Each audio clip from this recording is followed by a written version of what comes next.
Ok. Bora lá para nossa quarta sessão, essa primeira tarde. Vamos ler mais um trecho do livro, mais uma hora mais ou menos, e lascar o bambu. Bora lá, queridos.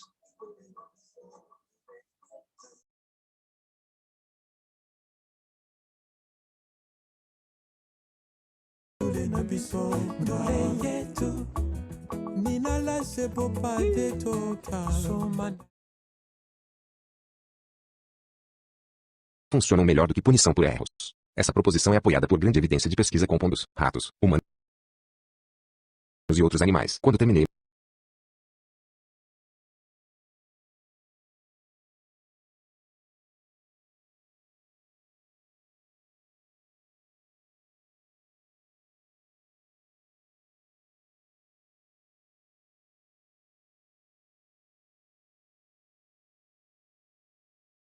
me entusiasmada a exposição, um dos instrutores mais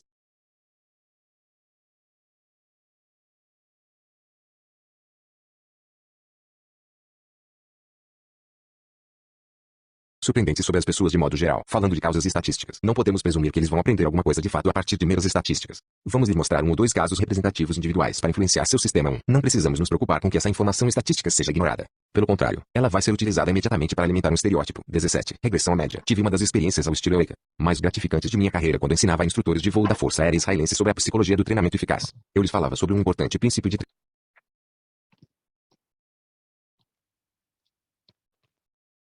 treinamento de habilidade. Recompensas por desempenho aperfeiçoado funcionam melhor do que punição por erros. Essa proposição é apoiada por grande evidência de pesquisa com pombos, ratos, humanos e outros animais. Quando terminei minha entusiasmada exposição, um dos instrutores mais experientes do grupo ergueu a mão e foi sua vez de fazer a própria exposição. Ele começou por concordar que de fato recompensar a melhoria de desempenho podia ser bom para pássaros, mas negou que fosse a melhor coisa para cadetes da Força Aérea. O que ele disse foi o seguinte: em várias ocasiões elogiei os cadetes por alguma execução perfeita numa manobra acrobática. Quando eles voltam a executar essa mesma manobra, em geral se sai pior. Por outro lado, muitas vezes berrei no fone de ouvido de um cadete por causa de uma manobra mal feita. Em geral eles executam melhor da vez seguinte. Então por favor não venha nos dizer que recompensa funciona e punição não, porque o que acontece é o oposto. Esse foi um alegre momento de insight, quando vi sob nova luz o princípio estatístico que eu vinha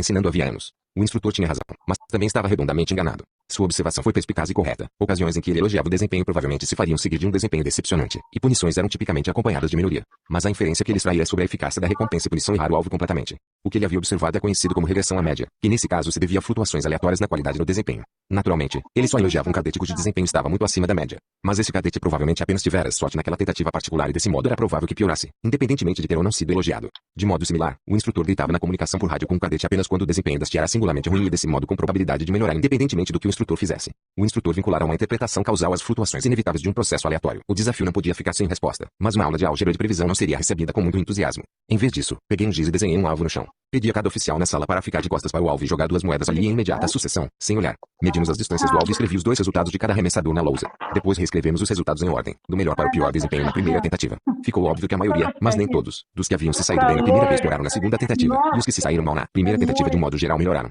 Comentei com os instrutores que o que eles haviam presenciado na lousa coincidia com o que havíamos escutado a respeito do desempenho em sucessivas execuções de manobras aéreas. Um desempenho ruim era tipicamente seguido de melhoria, um desempenho bom de piora, sem qualquer ajuda de elogios ou punição. A descoberta que fiz nesse dia foi de que os instrutores de voo estavam aprisionados numa desafortunada contingência. Como eles puniam os cadetes quando o desempenho era ruim, eram na maior parte dos casos recompensados com uma melhoria subsequente, mesmo que a punição fosse na verdade ineficaz. Além do mais, os instrutores não estavam sozinhos nesse dilema. Eu estava presenciando um fato significativo da condição humana, o feedback ao qual a vida nos expõe é perverso. Como tendemos a ser bons com os outros quando nos agradam e ruins quando não o fazem. Somos estatisticamente punidos por sermos bons e estatisticamente recompensados por sermos ruins. Talento e sorte. Alguns anos atrás, John Brockman, que edita a revista online Energy, pediu a um certo número de cientistas que apresentassem sua equação favorita. Essas foram minhas contribuições. Sucesso igual talento mais sorte, grande sucesso igual um pouco mais de talento mais muita sorte. A ideia é nada surpreendente de que a sorte muitas vezes contribui para o sucesso tem consequências surpreendentes quando aplicamos aos primeiros 2 dias de um torneio de golfe de alto nível. Para manter as coisas simples, suponha que em ambos os dias a pontuação média dos competidores foi no par 72. Nós nos concentramos em um jogador que se saiu muito bem no primeiro dia, encerrando com uma pontuação de 66. O que podemos aprender dessa pontuação excelente? Uma inferência imediata é de que o golfista é mais talentoso do que a média de participantes do torneio.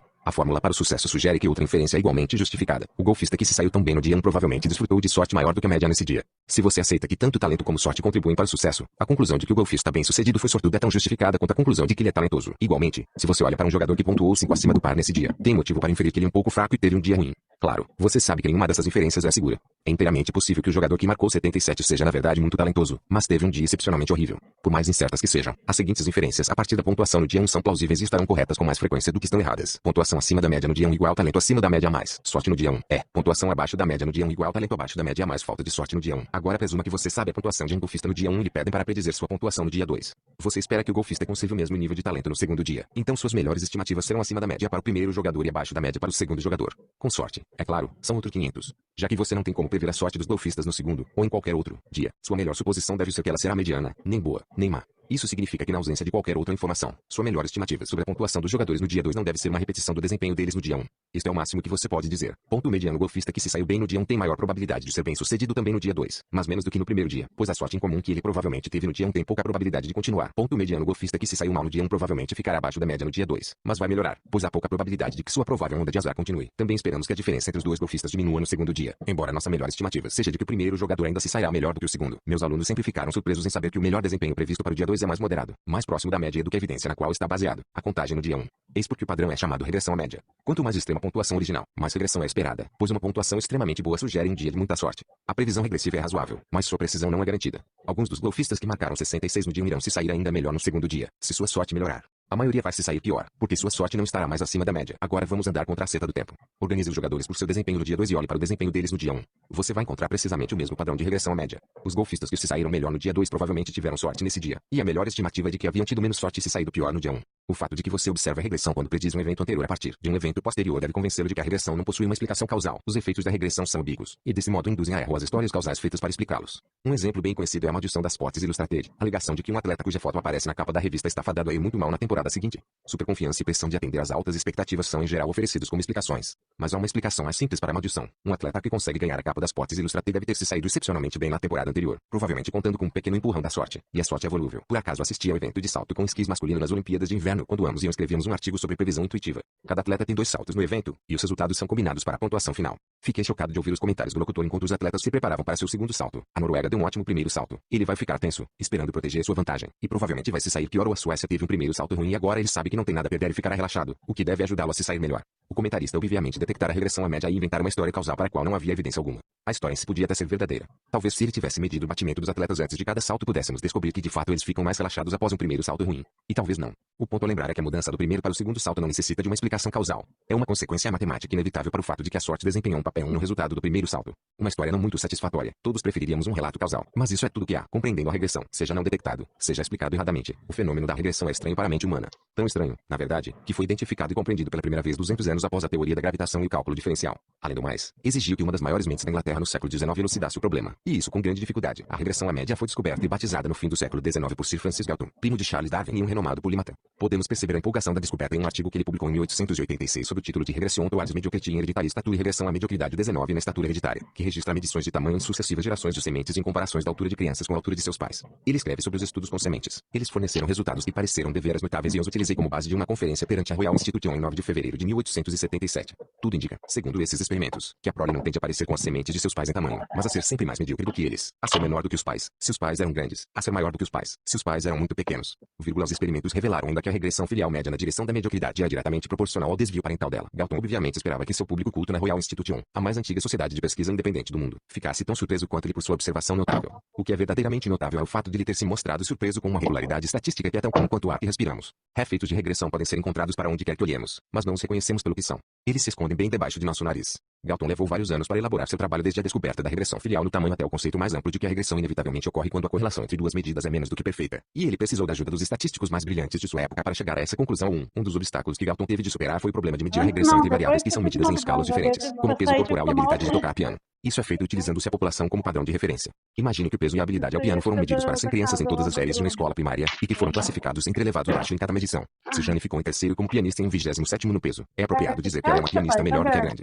Vamos fazer algumas suposições que simplificarão as coisas. Em qualquer idade, ponto mediano sucesso no piano depende apenas das horas de prática semanais.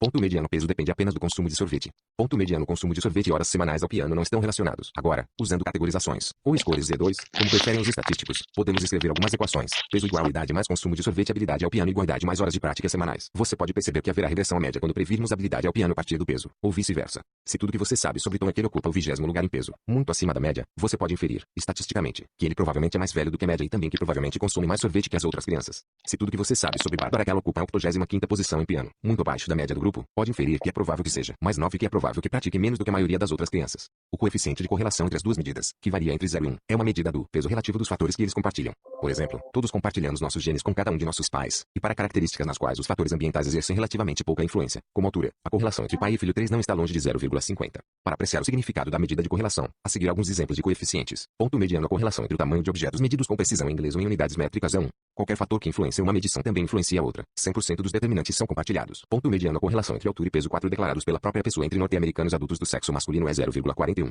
Se se incluíssem mulheres e crianças, a correlação seria muito mais elevada, pois o sexo e idade dos indivíduos influenciam tanto sua altura como seu peso, impulsionando o peso relativo de fatores compartilhados. Ponto mediano: a correlação entre pontuações de SAT e GPA universitário 20 é de aproximadamente 0,60. Porém, a correlação entre testes de aptidão e sucesso nas pós-graduações é muito mais baixa, em grande parte porque a aptidão medida varia pouco nesse grupo seleto. Se todos apresentam aptidões similares, as diferenças nessa mensuração apresentam pouca probabilidade de desempenhar um papel importante na medida do sucesso. Ponto mediano: a correlação entre renda e nível educacional 5 nos Estados Unidos é de aproximadamente 0,40. Ponto mediano: a correlação entre renda familiar e os 4 últimos dígitos de seu número de telefone é 0. Francis Galton precisou de vários anos para perceber que correlação e regressão 6 não são dois conceitos, são perspectivas diferentes do mesmo conceito. A regra geral é inequívoca, mas apresenta consequências surpreendentes. Sempre que a correlação entre duas pontuações é imperfeita, haverá regressão à média. Para ilustrar o insight de Galton, peguei uma proposição que a maioria das pessoas acha interessante. Mulheres muito inteligentes tendem a se casar com homens que são menos inteligentes do que elas. Você pode dar início a uma boa conversa numa festa perguntando qual a explicação para isso, e seus amigos o atenderão prontamente. Mesmo pessoas que já tiveram algum contato com estatística interpretarão espontaneamente a afirmação em termos causais. Alguns podem pensar em mulheres muito inteligentes querendo evitar a competição de homens igualmente inteligentes, ou sendo forçadas a baixar seu padrão de escolha conjugal porque homens inteligentes não querem competir com mulheres inteligentes. Explicações mais dissolvidas virão à tona numa boa festa. Agora considere esta afirmação: a correlação entre pontuações de inteligência de cônjuges é menos do que perfeita. Essa afirmação é obviamente verdadeira e nem um pouco interessante. Quem esperaria que a correlação fosse perfeita? Não há nada que explicar. Mas a afirmação que você achou interessante e a afirmação que achou trivial são algebricamente equivalentes. Se a correlação entre a inteligência de cônjuges é menos do que perfeita, e se homens e mulheres em média não diferem em inteligência, então é uma inevitabilidade matemática que mulheres altamente inteligentes serão casadas com maridos do que são em média menos inteligentes do que elas são, e vice-versa. É claro, a regressão à média observada não pode ser mais interessante ou mais explicável do que a correlação imperfeita. Você provavelmente simpatiza com a luta de Galton com o conceito de regressão. De fato, o estatístico Davi Friedman costumava dizer que se o tema da regressão viesse à tona num julgamento civil ou criminal, o lado obrigado a explicar a regressão para o júri perderia o caso. Porque é tão difícil.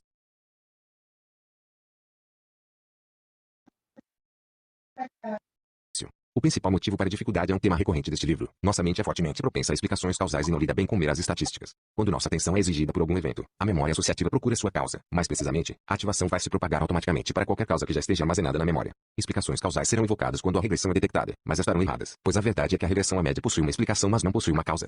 O evento que atrai nossa atenção no torneio de golfe é a deterioração frequente do desempenho dos golfistas que se saíram bem no dia 1. A melhor explicação para isso é que esses golfistas foram extraordinariamente sortudos nesse dia, mas essa explicação carece da força causal que nossas mentes preferem. De fato, pagamos muito bem algumas pessoas para fornecer explicações interessantes dos efeitos de regressão. Uma consultora empresarial que anuncia corretamente que os negócios foram melhores este ano porque foram mal no ano passado muito provavelmente está com os dias contados. Nossas dificuldades com o conceito de regressão originam-se tanto no sistema 1 como no sistema 2. Sem instrução especial, e, em pouquíssimos casos, mesmo após alguma instrução estatística, o relacionamento entre correlação e regressão permanece obscuro. O sistema 2 acha difícil compreender e aprender. Isso se deve em parte à demanda insistente por interpretações causais, que é uma característica do sistema 1. Crianças deprimidas tratadas com uma bebida energética melhoram significativamente em um período de 3 meses. Eu inventei essa manchete de jornal, mas o fato que ele noticia é verdadeiro. Se você tratasse um grupo de crianças deprimidas por algum tempo com uma bebida energética, elas mostrariam uma melhoria clinicamente significativa. E também acontece de crianças deprimidas que passam algum tempo plantando bananeira ou acariciando um gato por 20 minutos diários também apresentarem melhora. A maioria dos leitores dessas manchetes vai inferir automaticamente que a bebida energética ou as carícias no gato causam melhoria, mas essa conclusão é completamente injustificada. Crianças deprimidas são um grupo extremo. Elas são mais deprimidas do que a maioria das outras crianças, e grupos extremos regressam à média com o tempo.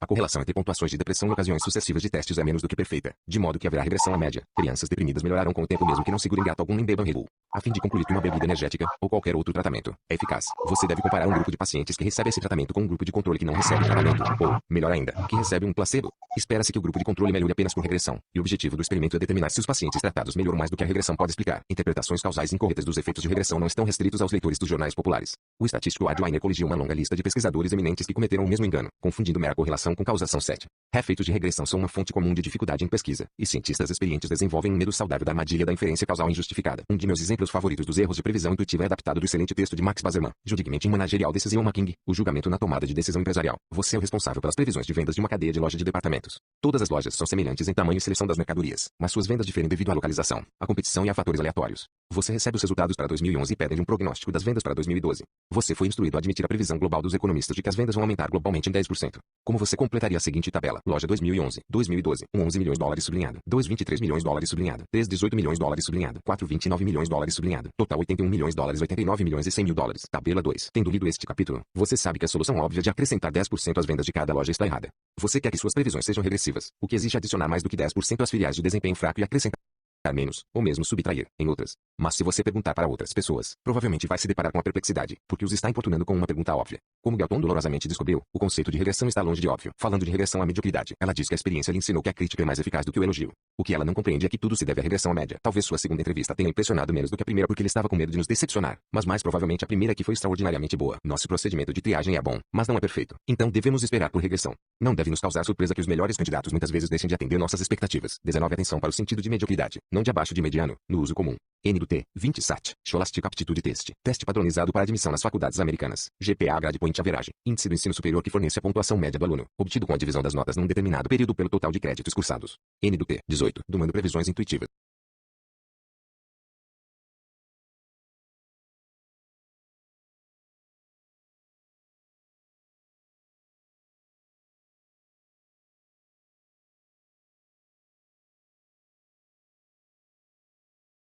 A vida nos apresenta inúmeras ocasiões para prognósticos. Os economistas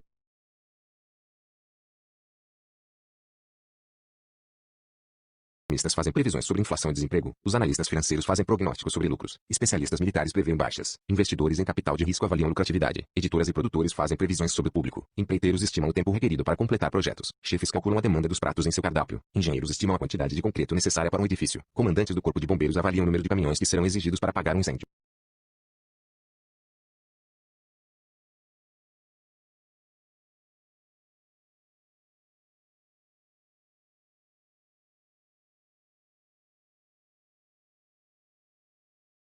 Em nossas vidas privadas, prevemos a reação do cônjuge à proposta de uma mudança de casa ou nossa própria adaptação futura a um novo emprego. Alguns julgamentos preditivos, como os que são feitos por engenheiros, apoiam-se basicamente em tabelas de dados, cálculos precisos e análises detalhadas de resultados observados em ocasiões semelhantes. Outros envolvem intuição e o sistema 1, em duas variedades principais. Algumas intuições recorrem primordialmente à habilidade e especialização adquiridas com experiência repetida. Os julgamentos rápidos e automáticos e as decisões dos mestres enxadristas, chefes de bombeiros e médicos que Gary Klein descreveu em Fontes do Poder e em outros textos ilustram essas intuições de peritos, em que uma solução para o problema presente vem à mente numa fração de segundo porque indícios familiares são reconhecidos. Outras intuições, que às vezes subjetivamente são indistinguíveis da primeira, surgem da operação de heurísticas que com frequência substituem a questão mais difícil que foi feita por uma questão fácil. Julgamentos intuitivos podem ser feitos com grande dose de confiança até mesmo quando estão baseados em avaliações não regressivas de evidência fraca. Claro, muitos julgamentos, sobretudo no terreno profissional, são influenciados por uma combinação de análise e intuição. Intuições não regressivas. Vamos voltar a alguém que já conhecemos. Julia está atualmente no último ano de uma universidade estadual. Ela lia fluentemente quando tinha 4 anos de idade. Qual é sua média GPA Grade Point Average? Pessoas familiarizadas com o sistema de ensino norte-americano rapidamente pensam em números, que em geral fica por volta de 3,7 ou 3,8. Como isso acontece?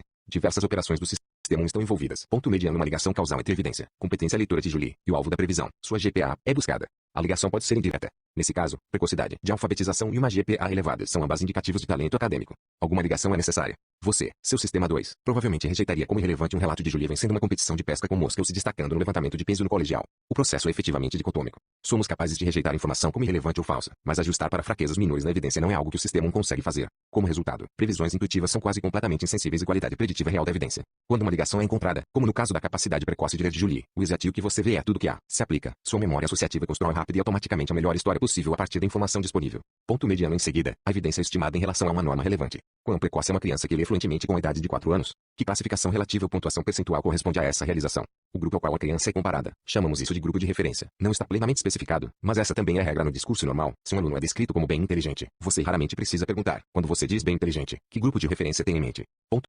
O mediano próximo passo envolve substituição e equiparação de intensidade. A avaliação da evidência inconsistente de capacidade cognitiva na infância entra em substituição a uma resposta para a questão sobre a GPA universitária dela. Julie receberá a mesma pontuação percentual por sua GPA e por suas conquistas como uma leitora precoce. Ponto mediano a questão especificava que a resposta deve estar na escala GPA, a qual exige outra operação de equiparação de intensidade, desde uma impressão geral das realizações acadêmicas de Julie à GPA que se equipara à evidência de seu talento. O passo final é uma tradução de uma impressão sobre a situação acadêmica relativa de Julie à GPA que corresponde a isso. A equiparação de intensidade fornece previsões que são tão extremas quanto a evidência na qual estão baseadas, levando as pessoas a dar a mesma resposta para duas questões bem diferentes. Qual é a pontuação percentual de Julie em precocidade de leitura? Qual é a pontuação percentual de Julie em GPA? A essa altura, você deve reconhecer facilmente que todas essas operações são características do sistema 1. Eu as listei aqui como uma sequência ordenada de passos, mas é claro que a disseminação de ativação na memória associativa não funciona dessa maneira. Você deve imaginar um processo de difusão da ativação que é inicialmente induzido pela evidência e pela questão, que fornece feedback para si mesmo e que finalmente se decide pela solução mais coerente possível. Amos e eu certa vez pedimos aos participantes de um experimento para avaliar as descrições de 8 calouros de faculdade, supostamente escritas por um orientador com base nas entrevistas da classe ingressante. Cada descrição consistia em 5 adjetivos, como no seguinte exemplo: inteligente, seguro de si, instruído, diligente, inquisitivo. Pedimos alguns participantes para responder a 2 perguntas. Até que ponto essa descrição impressiona com respeito à capacidade acadêmica? Que porcentagem de descrições de calouros você acredita que o impressionaria mais? As perguntas exigem que você avalie a evidência comparando a descrição com sua norma para descrições de alunos por parte de orientadores. A mera existência de uma norma assim já é algo notável. Embora você certamente não saiba como adquiriu, faz uma ideia razoavelmente clara de quanto entusiasmo a descrição transmite. O orientador acredita que esse aluno é bom, mas não espetacularmente bom. Há lugar para adjetivos mais fortes do que inteligente, brilhante, criativo, instruído, culto, erudito, sábio e diligente, apaixonado, perfeccionista. O veredito, muito provavelmente figurando entre os 15% melhores, mas dificilmente entre os 3% melhores. Há um consenso impressionante em julgamentos assim, pelo menos dentro de uma mesma cultura. Aos demais participantes de nosso experimento foram feitas perguntas diferentes. Qual é a sua estimativa da grade point average GPA que o aluno vai obter? Qual é a porcentagem de calouros que obtém uma GPA mais elevada? Você precisa dar outra olhada para detectar a sutil diferença entre os 2 conjuntos de questões. A diferença deve ser óbvia, mas não é. Ao contrário das primeiras perguntas, que exigiam apenas que você avaliasse a evidência, o segundo conjunto implica a grande dose de incerteza. A questão se refere ao desempenho real no fim do primeiro ano. O que aconteceu durante o ano desde que a entrevista foi realizada? Quão precisamente você consegue predizer as realizações reais do aluno no primeiro ano de faculdade com base nos 5 adjetivos? O próprio orientador seria perfeitamente preciso se previsse a GPA com base numa entrevista. O objetivo desse estudo era comparar as avaliações percentuais feitas pelos participantes quando julgassem a evidência em um caso, e quando previssem a conclusão definitiva em outro. Os resultados são fáceis de resumir. Os julgamentos foram idênticos. Embora os 2 conjuntos de questões difiram, um é sobre a descrição, o outro sobre o futuro desempenho acadêmico do aluno, os participantes os trataram como se fossem o mesmo. Como foi o caso com Julie, a previsão do futuro não se distingue de uma avaliação de evidência presente. A previsão corresponde à estimativa. Essa é provavelmente a melhor evidência que temos para o papel da substituição. Pede-se às pessoas que forneçam uma previsão, mas elas a substituem por uma avaliação de evidência, sem notar que a questão que estão respondendo não é a que lhe foi perguntada. Esse processo infalivelmente gera previsões sistematicamente tendenciosas e ignoram completamente a regressão à média. Durante meu serviço militar nas Forças de Defesa de Israel, passei algum tempo ligado a uma unidade que selecionava candidatos para treinamento militar com base numa série de entrevistas e testes de campo. O critério estabelecido para uma previsão bem-sucedida era a nota final de um cadete na escola de oficiais. A validade das avaliações era notoriamente um tanto fraca. Falarei mais sobre isso em um capítulo posterior. A unidade ainda existia anos depois, quando me tornei professor e colaborava com anos no estudo do julgamento intuitivo. Eu tinha bons contatos com o pessoal da unidade e eles pediam um favor. Além do usual sistema de notas que utilizavam para aferir os candidatos, pedi-lhes que fornecessem a melhor suposição sobre a nota que cada um dos futuros cadetes obteria na escola de oficiais. Eles recolheram algumas centenas desses prognósticos. Os oficiais que tinham feito as previsões estavam todos familiarizados com o sistema de pontuação por letras que a escola aplicava aos seus cadetes e as proporções aproximadas de A's, B's, etc. Entre eles, os resultados foram surpreendentes. A frequência relativa de A's e B's nas previsões foi quase idêntica às frequências dessas letras nas notas finais da escola. Essas descobertas fornecem um exemplo convincente tanto da substituição como da equiparação de intensidade.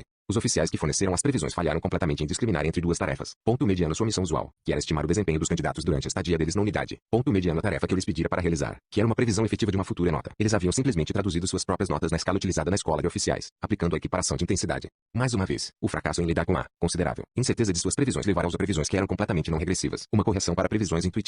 De volta a Julie, nossa leitora precoce. O modo correto de prever sua GPA foi apresentado no capítulo anterior. Como fiz ali para o golfe em dias sucessivos e para o peso corporal e a prática de piano. Escreva uma fórmula esquemática para os fatores que determinam a idade em que se começa a ler em notas universitárias. Idade em que se começa a ler igual fatores compartilhados mais fatores específicos de idade em que se começa a ler igual 100% GPA igual fatores compartilhados mais fatores específicos para GPA igual 100%. Os fatores compartilhados envolvem competência geneticamente determinada. O grau em que a família apoia os interesses acadêmicos e qualquer outra coisa que levaria as mesmas pessoas a serem leitores precoces na infância e jovens adultos academicamente bem-sucedidos. Claro que há muitos fatores que afetariam desses resultados e não o outro. Julia poderia ter sido motivada a ler mais cedo por pais abertamente ambiciosos. Pode ter tido um caso amoroso infeliz que prejudicou suas notas na faculdade. Pode ter sofrido um acidente de esqui durante a adolescência que a deixou levemente debilitada. E assim por diante. Lembre-se de que a correlação entre 2 medidas. No presente caso, idade em que se começa a ler e GPA é igual à proporção de fatores compartilhados entre seus determinantes. Qual sua melhor conjectura sobre essa proporção? Minha conjectura mais otimista é cerca de 30%. Aceitando essa estimativa, temos tudo de que necessitamos para produzir uma previsão imparcial. Piaget. Eis aqui as instruções para o modo como chegamos lá em 4 passos simples. 1. Comece com uma estimativa para a GPA média. 2. Determine a GPA que se equipara com sua impressão da evidência. 3. Calcule a correlação entre sua evidência e a GPA 4. Se a correlação é 0,30, desloque 30% da distância da média para a GPA correspondente. O primeiro passo lhe fornece a linha de base, a GPA que você teria previsto se não lhe contasse nada sobre Julia além do fato de que ela é aluna do último ano da graduação. Na ausência de informação, você teria previsto a média. Isso é similar a designar a probabilidade de taxa base para alunos de administração quando você não recebe informação alguma sobre tom W. O passo 2 é sua previsão intuitiva, que se equipara à sua avaliação da evidência. O passo 3 o desloca da linha de base em direção à sua intuição, mas a distância que lhe é permitido se deslocar depende de sua estimativa da correlação. Você termina, no passo 4, com uma previsão que é influenciada por sua intuição, mas que é muito mais moderada. Essa abordagem da previsão é geral. Você pode aplicá-la sempre que precisar prever uma variável quantitativa, como a GPA, o lucro de um investimento ou o crescimento de uma empresa. A abordagem se desenvolve a partir de sua intuição, mas ela modera, a faz regredir à média. Quando você tem bons motivos para confiar na exatidão de sua previsão intuitiva, uma forte correlação entre evidência e a previsão, o ajuste será pequeno. Previsões intuitivas precisam ser corrigidas porque não são regressivas e desse modo são parciais. Suponha que eu preveja para cada golfista em um torneio que sua pontuação no dia 2 será a mesma que sua pontuação no dia 1.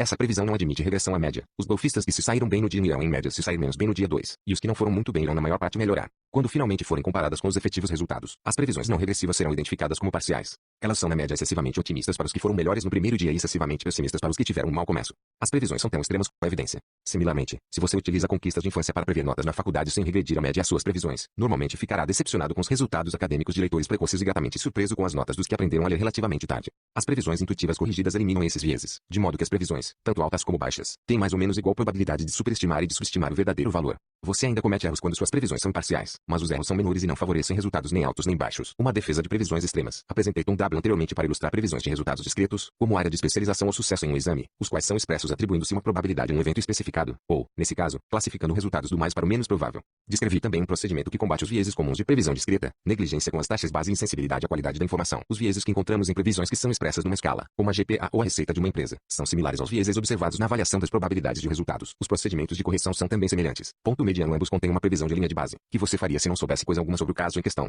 No caso categórico, era a taxa base. No caso numérico, é o resultado médio na categoria relevante. Ponto mediano ambos contêm uma previsão intuitiva, que expressa o número que vem à sua mente, seja uma probabilidade, seja uma GPA. Ponto mediano em ambos os casos, você visa uma previsão que seja intermediária entre a linha de base e sua resposta intuitiva. Ponto mediano no caso default de nenhuma evidência útil, você fica com a linha de base. Ponto mediano no outro extremo, você fica também com sua previsão inicial. Isso vai acontecer, é claro, apenas se você permanecer completamente confiante em sua previsão inicial após uma revisão crítica da evidência que a apoia. Ponto mediano na maioria dos casos você encontrará algum motivo para duvidar de que a correlação entre seu julgamento intuitivo e a verdade é perfeita, e você acabará em algum lugar entre os dois polos. Esse procedimento é uma aproximação dos resultados prováveis de uma análise estatística apropriada. Se bem sucedido, vai deslocar você na direção de previsões imparciais, estimativas razoáveis de probabilidade e previsões moderadas de resultados numéricos. Os dois procedimentos são planejados para lidar com o mesmo viés. Previsões intuitivas tendem a ser superconfiantes e excessivamente extremadas. Corrigir suas previsões intuitivas é uma tarefa para o sistema 2. Esforço significativo é exigido para encontrar a categoria de referência relevante, calcular a previsão de linha de base e avaliar a qualidade da evidência. O esforço é justificado apenas quando há muita coisa em jogo e quando você se mostra particularmente determinado a não cometer erros. Além do mais, você deve saber que corrigir suas intuições pode complicar sua vida. Uma característica de previsões imparciais é que elas permitem a previsão de eventos raros ou extremos apenas quando a informação é muito boa. Se você espera que suas previsões sejam de validade modesta, nunca vai adivinhar um resultado que seja raro ou distante da média. Se suas previsões são imparciais, você nunca terá a experiência gratificante de predizer corretamente um caso extremo. Nunca será capaz de dizer, eu sempre achei. Quando seu melhor aluno na faculdade de Direito se tornar um juiz da Suprema Corte, ou quando um pequeno negócio que você julgou muito promissor acabar por se tornar um enorme sucesso comercial. Dadas as limitações da evidência, você nunca irá prever que um aluno excelente no colegial se tornará um estudante nota em Princeton. Pelo mesmo motivo, um investidor em capital de risco nunca receberá a informação de que a probabilidade de sucesso para um pequeno negócio em seus estágios iniciais é muito alta. As objeções ao princípio de previsões intuitivas moderadoras devem ser levadas a sério, pois a ausência de viés nem sempre é o que mais importa. Uma preferência por previsões imparciais é justificada se todos os erros de previsão são tratados igualmente, independente de sua direção. Mas há situações em que um tipo de erro é muito pior do que outro. Quando um investidor em capital de risco procura a próxima bola da vez, o risco de deixar escapar o próximo Google ou Facebook é muito mais importante do que o risco de fazer um investimento modesto em um pequeno negócio que acabará fracassando. O objetivo do investidor em capital de risco é adivinhar os casos extremos corretamente, mesmo ao custo de superestimar as perspectivas de muitos outros empreendimentos. Para um banqueiro conservador que faz grandes empréstimos, o risco de um único devedor ir à falência pode superar o risco de recusar inúmeros potenciais clientes que cumpririam suas obrigações. Em casos assim, o uso de linguagem extrema perspectiva muito boa, sério risco de inadimplência, talvez tenha alguma justificativa pelo conforto que fornece, mesmo que informação na qual essas avaliações estão baseadas seja de validade apenas modesta. Para uma pessoa racional, previsões imparciais e moderadas não devem representar um problema. Afinal de contas, o investidor racional em capital de risco sabe que mesmo os negócios iniciais mais promissores apresentam uma chance de sucesso apenas moderada. Ele enxerga seu trabalho como sendo de escolher as apostas mais promissoras dentre as apostas disponíveis e não sente necessidade de se iludir com respeito às perspectivas de um pequeno negócio em que planeja investir. De modo similar, indivíduos racionais prevendo a receita de uma empresa não se limitarão a um único número. Eles devem considerar o leque de incerteza em torno do resultado mais provável. Uma pessoa racional investirá uma grande soma em um empreendimento com grande probabilidade de fracassar se as recompensas pelo sucesso forem grandes o bastante, sem se iludir com as chances de sucesso. Porém, não somos todos racionais, e alguns de nós talvez precisem da segurança de estimativas distorcidas para evitar a paralisia. Se você optou por se iludir ao aceitar previsões extremas, contudo, o melhor a fazer é permanecer ciente de sua autocomplacência. Talvez a contribuição mais valiosa para os procedimentos corretivos que proponho seja o fato de que exigirão que você pense quanto sabe. Usarei um exemplo que é familiar ao mundo acadêmico, mas cuja analogia com outras esferas da vida é imediata. Certo departamento está prestes a contratar um jovem professor e quer escolher um cujas perspectivas para a produtividade científica sejam as melhores. A comissão avaliadora restringiu a procura em 2 candidatos, quem completou recentemente seu trabalho de graduação. Suas recomendações são espetaculares e ela fez uma exposição brilhante e impressionou todo mundo nas entrevistas. Ela não possui nenhum currículo substancial de produtividade científica. Jane faz pós-doutorado há 3 anos. Tem se mostrado muito produtiva e seu histórico de pesquisa excelente, mas sua exposição e sua entrevista foram menos brilhantes do que as de Kim. A escolha intuitiva favorece Kim, pois ela deixou uma impressão mais forte. Use it. Mas também é o caso de haver muito menos informação sobre Kim do que sobre Jane. Estamos de volta à lei dos pequenos números. Com efeito, você recebeu uma amostra menor de informação a respeito de Kim do que sobre Jane, e resultados extremos têm muito maior probabilidade de serem observados em amostras pequenas. Há mais sorte nos resultados de pequenas amostras, e você deve desse modo regredir sua previsão mais profundamente à média em sua previsão sobre a futura performance de Kim. Quando você leva em consideração o fato de que Kim tem maior probabilidade de regressão à média do que Jane, você pode acabar selecionando Jane, embora tenha ficado menos impressionado com ela. No contexto das escolhas acadêmicas, eu votaria por Jane, mas seria uma luta superar minha impressão intuitiva de que Kim é mais promissora. Seguir nossas intuições é mais natural, e de certo modo mais agradável, do que ir contra elas. Pode-se prontamente imaginar problemas similares em contextos diferentes, como um investidor em capital de risco escolhendo entre dois negócios iniciais que operam em mercados diferentes. Um pequeno negócio tem um produto para o qual a demanda pode ser estimada com boa precisão.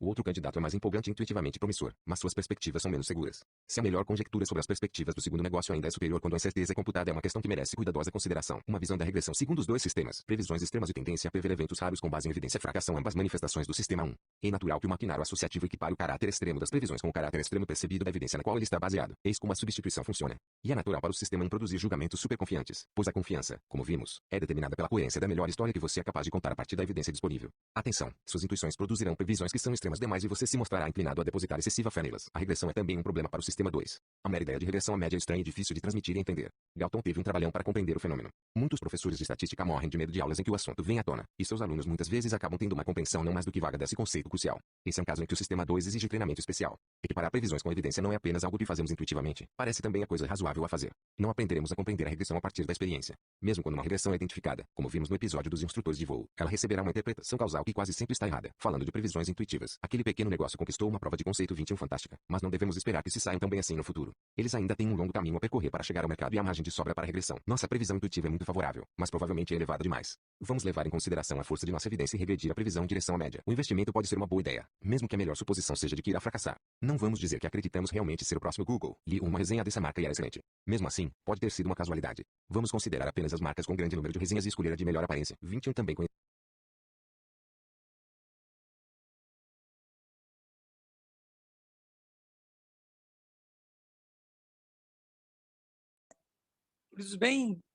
Bem interessante pensar. Ei, quem está aqui? Gláucia. Bem interessante. Agora eu estou te escutando. Bem interessante pensar nessa questão estatística, né, que ele está trazendo e que eles trabalham bastante, né, com essa questão estatística. E pensar nessa questão estatística no sentido de a menor estatística, né, e a maior estatística vão criar uma ilusão. Isso é bem interessante de pensar como que isso induz ou pode induzir alguma coisa. Mas eu senti um pouco mais do mesmo do que a gente já tinha escutado. Vamos ver o terceiro capítulo, o que ele vai falar. Bora lá.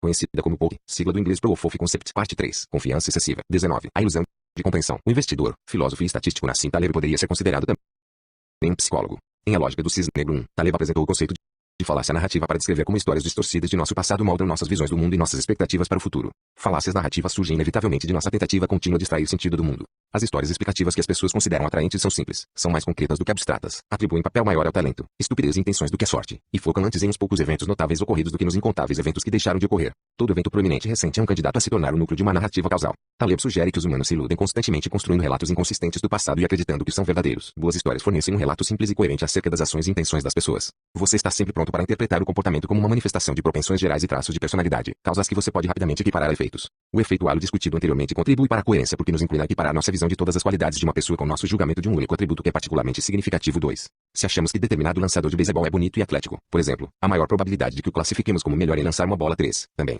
Mas o efeito halo também pode ser negativo, se achamos que um jogador é feio, provavelmente menosprezamos sua capacidade atlética. O efeito halo ajuda a manter as narrativas explanatórias simples e coerentes exagerando a consistência das avaliações. Pessoas boas fazem apenas coisas boas e pessoas ruins são todas ruins. A afirmação Hitler amava cães e crianças pequenas é chocante independentemente de quantas vezes você a escute, pois qualquer traço de bondade em alguém tão cruel viola as expectativas criadas pelo efeito halo. As inconsistências seduzem o conforto de nossos pensamentos e a clareza de nossos sentimentos. Uma narrativa convincente fomenta uma ilusão de inevitabilidade. Considere a história de como a Google se transformou em um gigante da indústria tecnológica. 2 alunos de graduação criativos do Departamento de Ciência da Computação na Universidade de Stanford pareceram com um método superior de buscar informação na internet. Eles foram atrás e conseguiram fundos para começar uma empresa e tomaram uma série de decisões que deram certo. Em poucos anos, a empresa que criaram é uma das ações mais valiosas dos Estados Unidos, e os 2 ex-alunos estão entre as pessoas mais ricas do planeta. Numa ocasião memorável, contaram com a sorte, o que torna a história ainda mais convincente. Um ano após fundar a Google, estavam dispostos a vender a empresa 4 por menos de 1 milhão, mas o comprador disse que o preço era alto demais. Mencionar o incidente afortunado e isolado na verdade torna mais fácil subestimar a infinidade de modos pelos quais a sorte afetou o resultado. Uma história detalhada especificaria as decisões dos fundadores da Google, mas para nossos propósitos basta dizer que quase toda a escolha que fizeram teve um bom desfecho.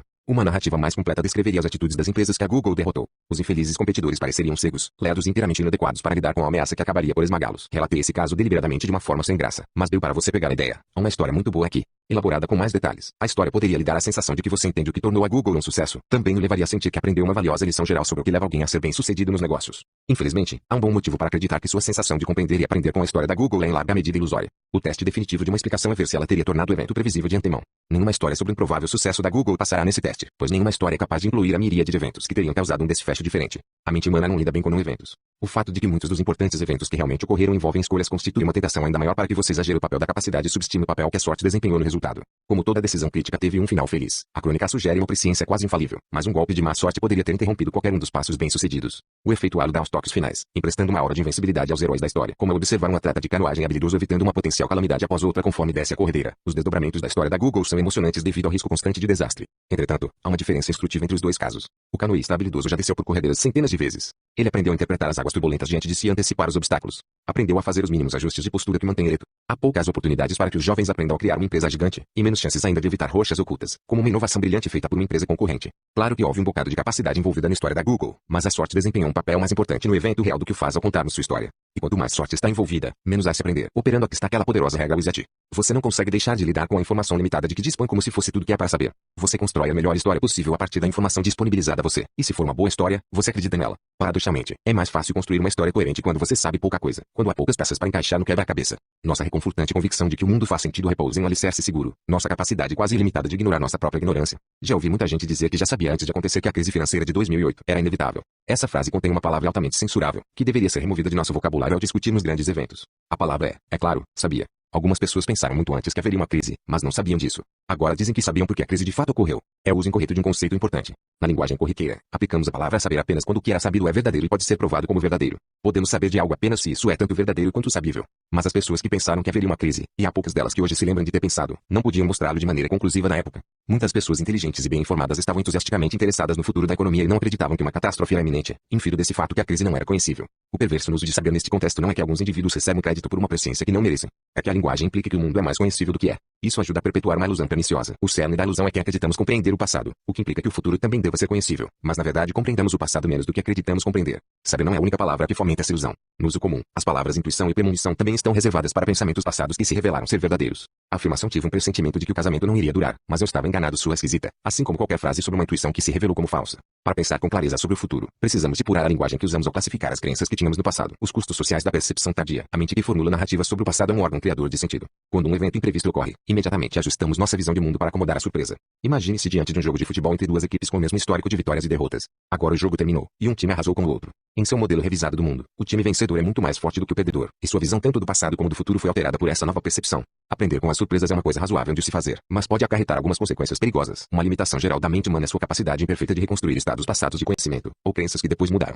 Uma vez tendo adotado uma nova visão do mundo, ou de qualquer parte dele, você imediatamente perde muito de sua capacidade de recordar em que costumava acreditar antes de mudar de ideia. Muitos psicólogos têm estudado o que acontece quando as pessoas mudam de ideia, escolhendo um tema sobre o qual as opiniões não estão completamente formadas. Digamos, a pena de morte. O pesquisador cuidadosamente mede a atitude das pessoas. Em seguida, os participantes veem ou escutam uma mensagem persuasiva a favor ou contra. Depois o pesquisador mede a atitude das pessoas outra vez. Em geral elas estão mais próximas da mensagem persuasiva a qual ficaram expostas. Finalmente, os participantes informam a opinião que tinham previamente. A tarefa se revela surpreendentemente difícil. Solicitadas a reconsiderar suas antigas crenças, as pessoas lembram-se em vez disso de suas atuais, um caso de substituição, e muitas não conseguem acreditar que um dia acharam outra coisa. 5. Sua incapacidade para reconstruir crenças passadas inevitavelmente o levará a subestimar em que medida você foi surpreendido por eventos passados. Baruch Schoff foi o primeiro a demonstrar esse efeito. Eu sempre soube, ou viés retrospectivo, índice Tibias, quando era estudante em Jerusalém, junto com Ruth Bates, outro de nossos alunos. Fischoff conduziu um estudo antes da visita do presidente Richard Nixon à China e à Rússia, em 1972. Os participantes da pesquisa indicavam probabilidades para 15 possíveis resultados das iniciativas diplomáticas de Nixon. Mao Zedong concordaria em se encontrar com Nixon. Os Estados Unidos seriam capazes de conceder reconhecimento diplomático à China.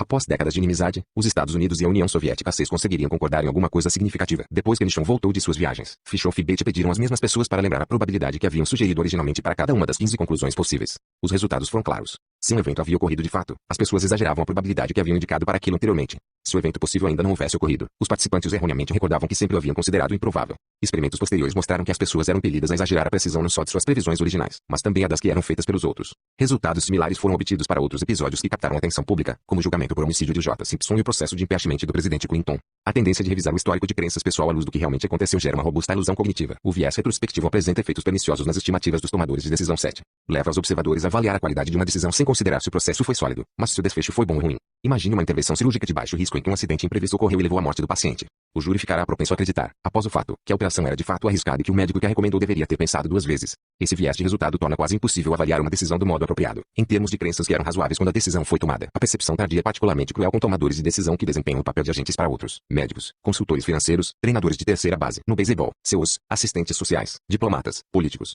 Somos propensos a culpar os tomadores de decisão por boas decisões que funcionaram mal e a lhes dá pouco crédito por medidas bem-sucedidas que parecem óbvias apenas após o ocorrido. Há um claro viés de resultado, ou ticomibias. Quando os resultados são ruins, os clientes muitas vezes culpam seus agentes por não enxergarem os sinais claros da desgraça, esquecendo que os sinais estão escritos em uma tinta invisível que só se torna legível após o ocorrido. Atitudes que pareciam prudentes quando vistas previamente podem parecer de uma negligência irresponsável quando vistas retrospectivamente. Baseados em um caso legal verdadeiro, perguntou-se a estudantes da Califórnia se a cidade de Duluth, Minnesota, deveria ter assumido o considerável custo de empregar um sistema de monitoração de ponte para se proteger contra o risco de que o entulho no rio viesse a se acumular e bloquear o livre fluxo da água. A um grupo foi apresentado apenas a evidência disponível na época em que a cidade tomou sua decisão. 24% dessas pessoas acharam que Duluth devia ter arcado com as despesas da monitoração contra enchentes. O segundo grupo foi informado de que o entulho havia bloqueado o rio, causando enormes danos com a inundação. 56% dessas pessoas disseram que a cidade devia ter contratado o serviço de monitoração. 8. Embora houvessem sido explicitamente instruídos a não permitir que a percepção tardia distorcesse o seu julgamento. Quanto piores as consequências, maior o viés retrospectivo. No caso de uma catástrofe, como a 11 de setembro, ficamos particularmente predispostos a acreditar que as autoridades que falharam em antecipar o atentado foram negligentes ou cegas. Em 10 de julho de 2001, a CIA obteve a informação de que a Al-Qaeda podia estar planejando um grande ataque contra os Estados Unidos.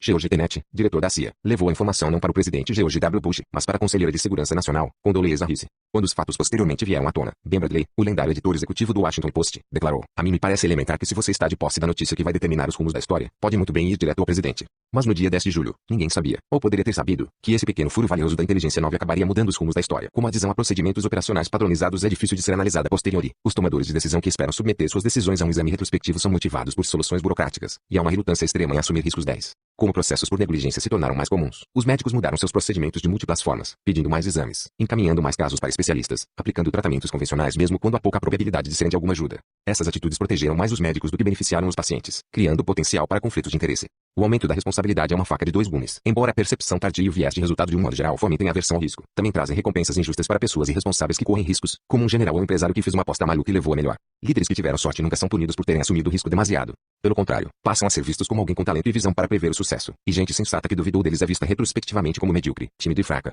Alguns poucos golpes de sorte podem coroar um líder inconsequente com um halo de presciência e coragem. Receitas para o sucesso. O maquinário criador de sentido do sistema faz com que vejamos o mundo como mais ordenado, simples, previsível e coerente do que na realidade é. A ilusão de que se compreende o passado alimenta a ilusão adicional de que se pode prever e controlar o futuro. Essas ilusões são tranquilizadoras. Reduzem a ansiedade que experimentaríamos se nos permitíssemos admitir inteiramente as incertezas da existência. Todos temos necessidade da mensagem tranquilizadora de que ações têm consequências apropriadas, e de que o sucesso recompensa a sabedoria e a coragem. Muitos livros de negócios são feitos sob medida para satisfazer essa necessidade. Os líderes e as práticas de gerenciamento realmente influenciam os resultados das empresas no mercado? Claro que sim, e os efeitos foram confirmados pela pesquisa sistemática que aferiu objetivamente as características dos CEOs e suas decisões, e as relacionou aos subsequentes resultados da empresa. Em um estudo, os CEOs foram caracterizados pela estratégia das companhias que haviam conduzido antes do atual cargo 11, bem como por regras e procedimentos de gerência adotados depois que passaram a ocupá-lo. Os CEOs de fato influenciam o desempenho, mas os efeitos são muito menores do que uma leitura da imprensa sobre negócios sugere. Os pesquisadores medem a força das relações com um coeficiente de correlação, que varia entre 0 e 1. O coeficiente foi definido antes, em relação à regressão à média, pelo grau em que duas medidas são determinadas por fatores compartilhados. Uma estimativa muito generosa da correlação entre o sucesso da empresa e a qualidade de seu CEO pode chegar a 0,30, indicando sobreposição de 30%.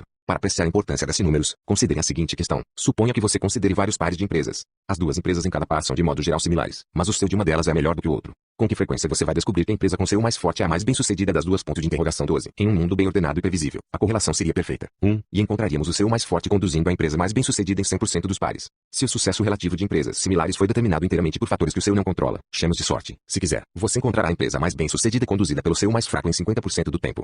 Uma correlação de 0,30 implica que toparemos com o seu mais forte conduzindo a empresa mais forte em cerca de 60% dos pares. Uma melhora de meros 10 pontos percentuais acima de estimativas aleatórias. Dificilmente o suficiente para alimentar o culto ao herói dos CEOs que tantas vezes testemunhamos. Se você esperava por um valor mais elevado, e a maioria de nós espera, Então deveria tomar isso como um sinal de que é propenso a superestimar a previsibilidade do mundo onde vive. Não se engane, melhorar as chances de sucesso de 1 a 3-2 é uma vantagem muito significativa, tanto na pista de corrida como nos negócios. Da perspectiva da maioria dos que escrevem sobre o mundo empresarial, porém, um seu com tão pouco controle sobre o desempenho não seria particularmente notável nem se sua empresa fosse bem-sucedida. É difícil imaginar as pessoas fazendo fila nas livrarias do aeroporto para comprar um livro que descreve entusiasticamente as práticas de grandes executivos que, na média, se saem apenas um pouco melhor que se sairiam por puro acaso. Os consumidores têm sede de uma mensagem clara sobre os determinantes do sucesso e do fracasso nos negócios, e precisam de histórias que ofereçam uma sensação de compreensão, por mais ilusória que seja. Em seu penetrante livro, Tial Effect 13, Philippe Rosenzweig, professor de administração que mora na Suíça, mostra como a demanda por certeza ilusória é atendida em 2 populares gêneros de livros de negócios: histórias da ascensão, normalmente, e da queda, ocasionalmente, de indivíduos e empresas particulares, e análises das diferenças entre empresas bem-sucedidas e não tão bem-sucedidas. Ele conclui que histórias de sucesso e fracasso invariavelmente exageram o impacto do estilo de liderança e de práticas gerenciais nos resultados da empresa, e desse modo a mensagem delas raramente é útil para apreciar o que está acontecendo. Imagine que peçamos a especialistas em negócios, como outros CEOs, para comentar sobre a reputação do executivo-chefe de uma empresa.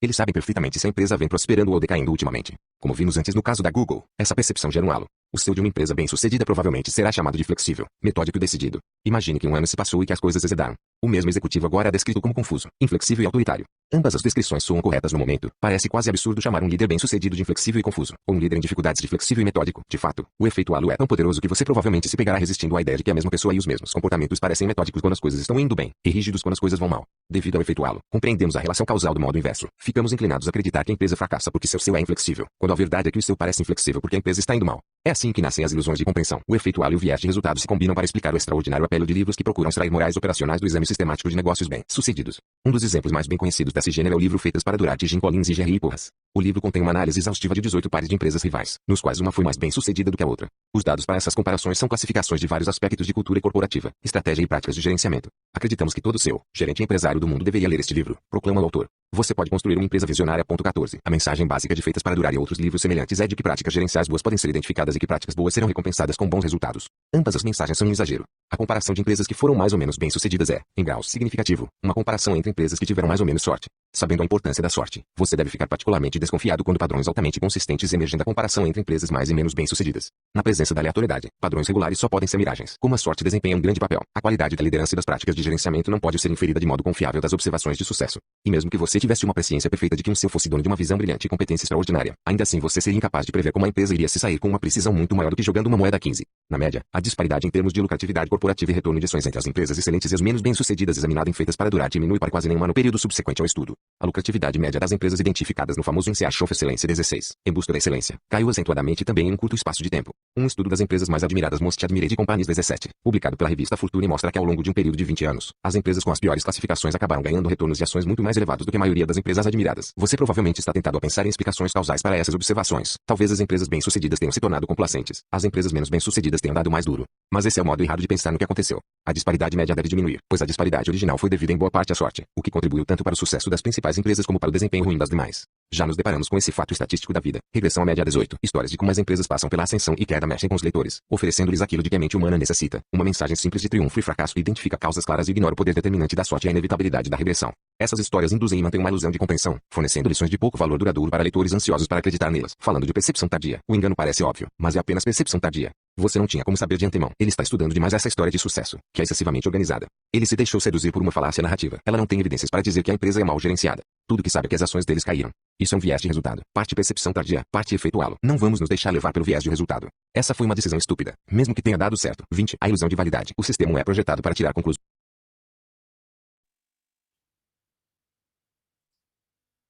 Aqui cabe um comentário bem interessante.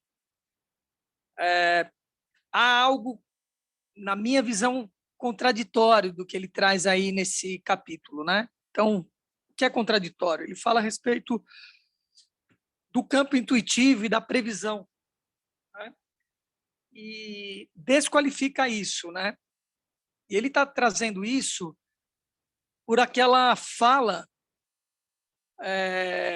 posterior, quando a pessoa fala posteriormente, né? Ela não fala nada, e aí, de repente, depois ela fala, eu já sabia, né, que isso ia acontecer.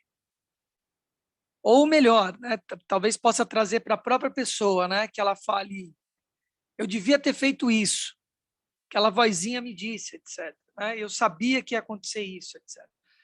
Mas ela não considera, todas as vezes que a vozinha falou também, ela não fez, e nada aconteceu. isso é uma história bem interessante para a gente abordar aqui, porque tanto uma quanto a outra não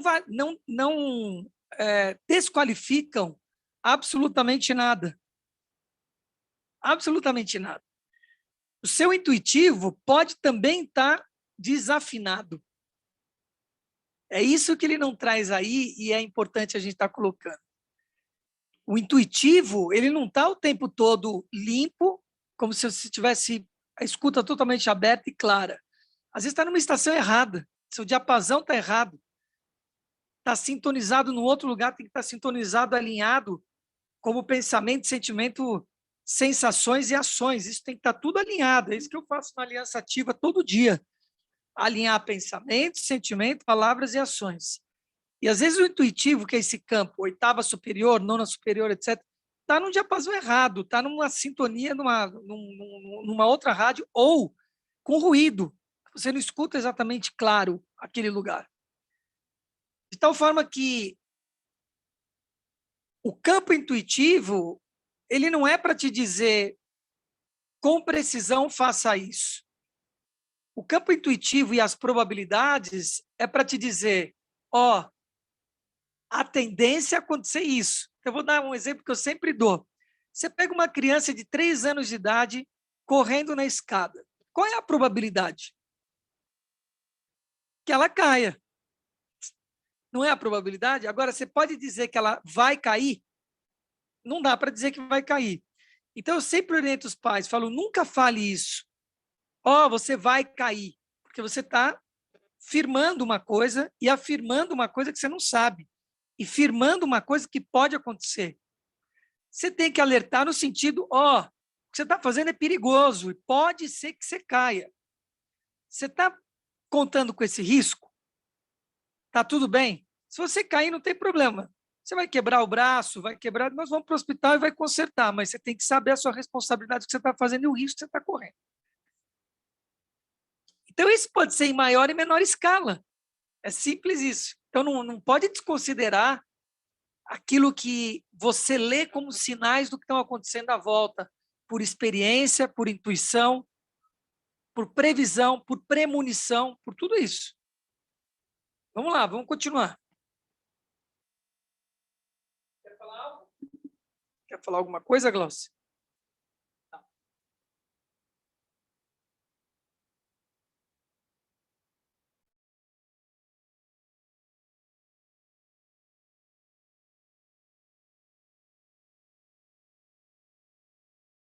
Conclusões precipitadas com base em pouca evidência, e não para perceber o tamanho de seus pulos. Devido ao exatir, só que conta evidência imediatamente disponível. Devido à confiança por coerência, a confiança subjetiva que depositamos em nossas opiniões reflete a coerência da história que o sistema 1 e o sistema 2 construíram. A quantidade de evidência e sua qualidade não contam muito, pois evidência escassa pode constituir uma história muito boa. Para algumas de nossas crenças mais importantes, não temos evidência alguma, exceto o fato de que pessoas que amamos e em quem confiamos possuem essas crenças. Considerando o pouco que sabemos, a confiança que temos em nossas crenças é absurda, e também essencial, a ilusão de validade. Muitas décadas atrás, passei o que me pareceu um bocado de tempo sob um sol escaldante, observando grupos de soldados suados tentando resolver um problema. Eu estava cumprindo o serviço militar de meu país no exército de Israel, na época. Havia terminado a faculdade de psicologia e, após um ano como oficial de infantaria, fui designado para o departamento de psicologia do exército, onde um de meus deveres ocasionais era ajudar a avaliar candidatos para treinamento militar. Usávamos métodos que tinham sido desenvolvidos pelo exército britânico na Segunda Guerra Mundial. Um dos testes, chamado desafio de grupo sem líder, era conduzido em um campo de obstáculos. 8 candidatos, estranhos entre si, sem qualquer insígnia de patente e apenas com números para identificação, eram instruídos a erguer um comprido tronco do chão e alçá-lo por cima de um muro com quase 2 metros de altura. O grupo todo tinha de chegar ao outro lado do muro sem que o tronco encostasse no muro, e sem que ninguém encostasse no muro.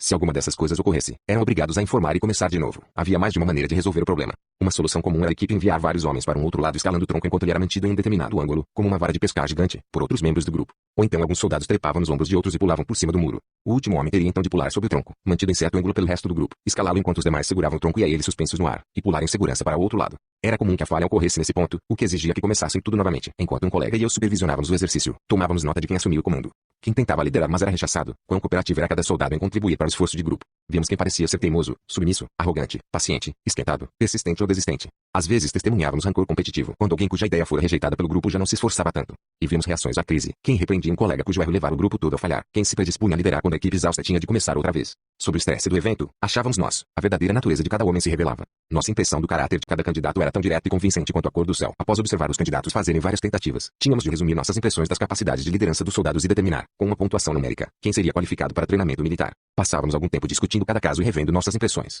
A tarefa não era difícil, porque sentíamos já ter presenciado as habilidades de liderança de cada soldado. Alguns homens davam mostras de ser líderes fortes, outros, de ser covardes ou tolos arrogantes, outros, medíocres, mas não um caso perdido. Alguns poucos pareciam tão fracos que nós os excluíamos como possíveis candidatos a uma patente de oficial. Quando nossas múltiplas observações de cada candidato convergiam para uma história coerente, ficávamos plenamente confiantes em nossas avaliações e achávamos ter enxergado diretamente o futuro. O soldado que assumiu o comando quando o grupo estava com problemas e liderava a equipe no desafio do muro era um líder naquele momento. A melhor e óbvia suposição sobre como ele se sairia no treinamento, ou em combate, era de que seria tão eficaz nesses casos quanto fora na tarefa. Qualquer outra previsão parecia inconsistente com evidência diante de nossos olhos. Como nossas impressões sobre o desempenho de cada soldado eram de um modo geral coerentes e claras, nossas previsões formais eram igualmente conclusivas. Uma pontuação simples nos veio à mente e raramente tivemos dúvidas ou formamos impressões conflitantes. Estávamos inteiramente inclinados a declarar: este aqui nunca vai conseguir, aquele sujeito é medíocre, mas deve se sair bem ou ele vai brilhar. Não sentíamos necessidade de questionar nossos prognósticos, moderá-los ou evitar opiniões explícitas. Se alguém nos questionasse, porém, estávamos preparados para admitir, mas é claro que qualquer coisa poderia acontecer. Estávamos dispostos a fazer essa admissão porque, a despeito de nossas impressões conclusivas sobre os candidatos individuais, sabíamos com certeza que nossos prognósticos eram em larga medida inúteis. A evidência de que éramos incapazes de prognosticar o sucesso com precisão era esmagadora.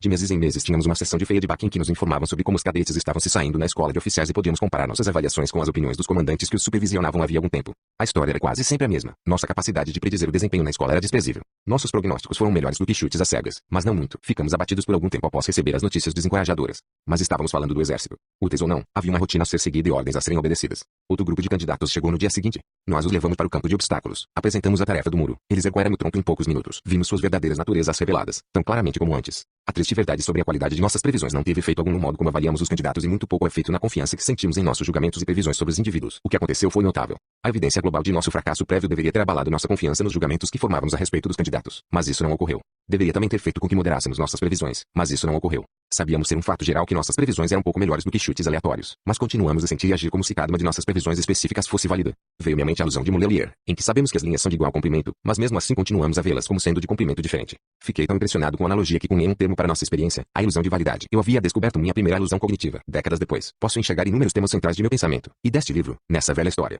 Nossas expectativas acerca do desempenho futuro dos soldados foi um claro exemplo de substituição, e da heurística da representatividade em particular. Tendo observado uma hora do comportamento de um soldado numa situação artificial, julgávamos saber até que ponto ele se sairia bem enfrentando os desafios do treinamento militar e da liderança em combate. Nossas previsões eram completamente não regressivas. Não tínhamos qualquer reserva em predizer o fracasso ou um sucesso notável com base em evidência insuficiente. Essa era uma clara ocorrência de Oisati. Tínhamos impressões convincentes do comportamento observado e nenhum modo bom de representar nossa ignorância dos fatores que acabariam por determinar até que ponto um candidato se sairia bem como oficial. Olhando para trás, a parte mais impressionante dessa história é que nosso conhecimento da regra geral, de que éramos incapazes de prever, não teve efeito algum em nossa confiança nos casos individuais. Posso ver hoje que nossa reação foi semelhante à dos alunos de Nesbet e Borgida quando lhes contaram que a maioria das pessoas não ajuda um estranho sofrendo um ataque. Eles certamente acreditavam nas estatísticas que lhes eram mostradas, mas as taxas base não influenciaram sua avaliação quanto a saber se o indivíduo que viu no vídeo iria ou não ajudar um estranho. Exatamente como Nesbet e Borgida mostraram, as pessoas muitas vezes se mostram relutantes em inferir o particular a partir do geral. Confiança subjetiva em julgamento não é uma avaliação raciocinada da probabilidade de que esse julgamento esteja correto. Confiança é um sentimento que reflete a coerência da informação e o conforto cognitivo de processá-la. É sábio levar a sério as admissões de incerteza, mas as declarações de confiança elevada informam acima de tudo que um indivíduo construiu uma história coerente em sua mente, não necessariamente que essa história seja verdadeira. A ilusão da habilidade para investir. Em 1984,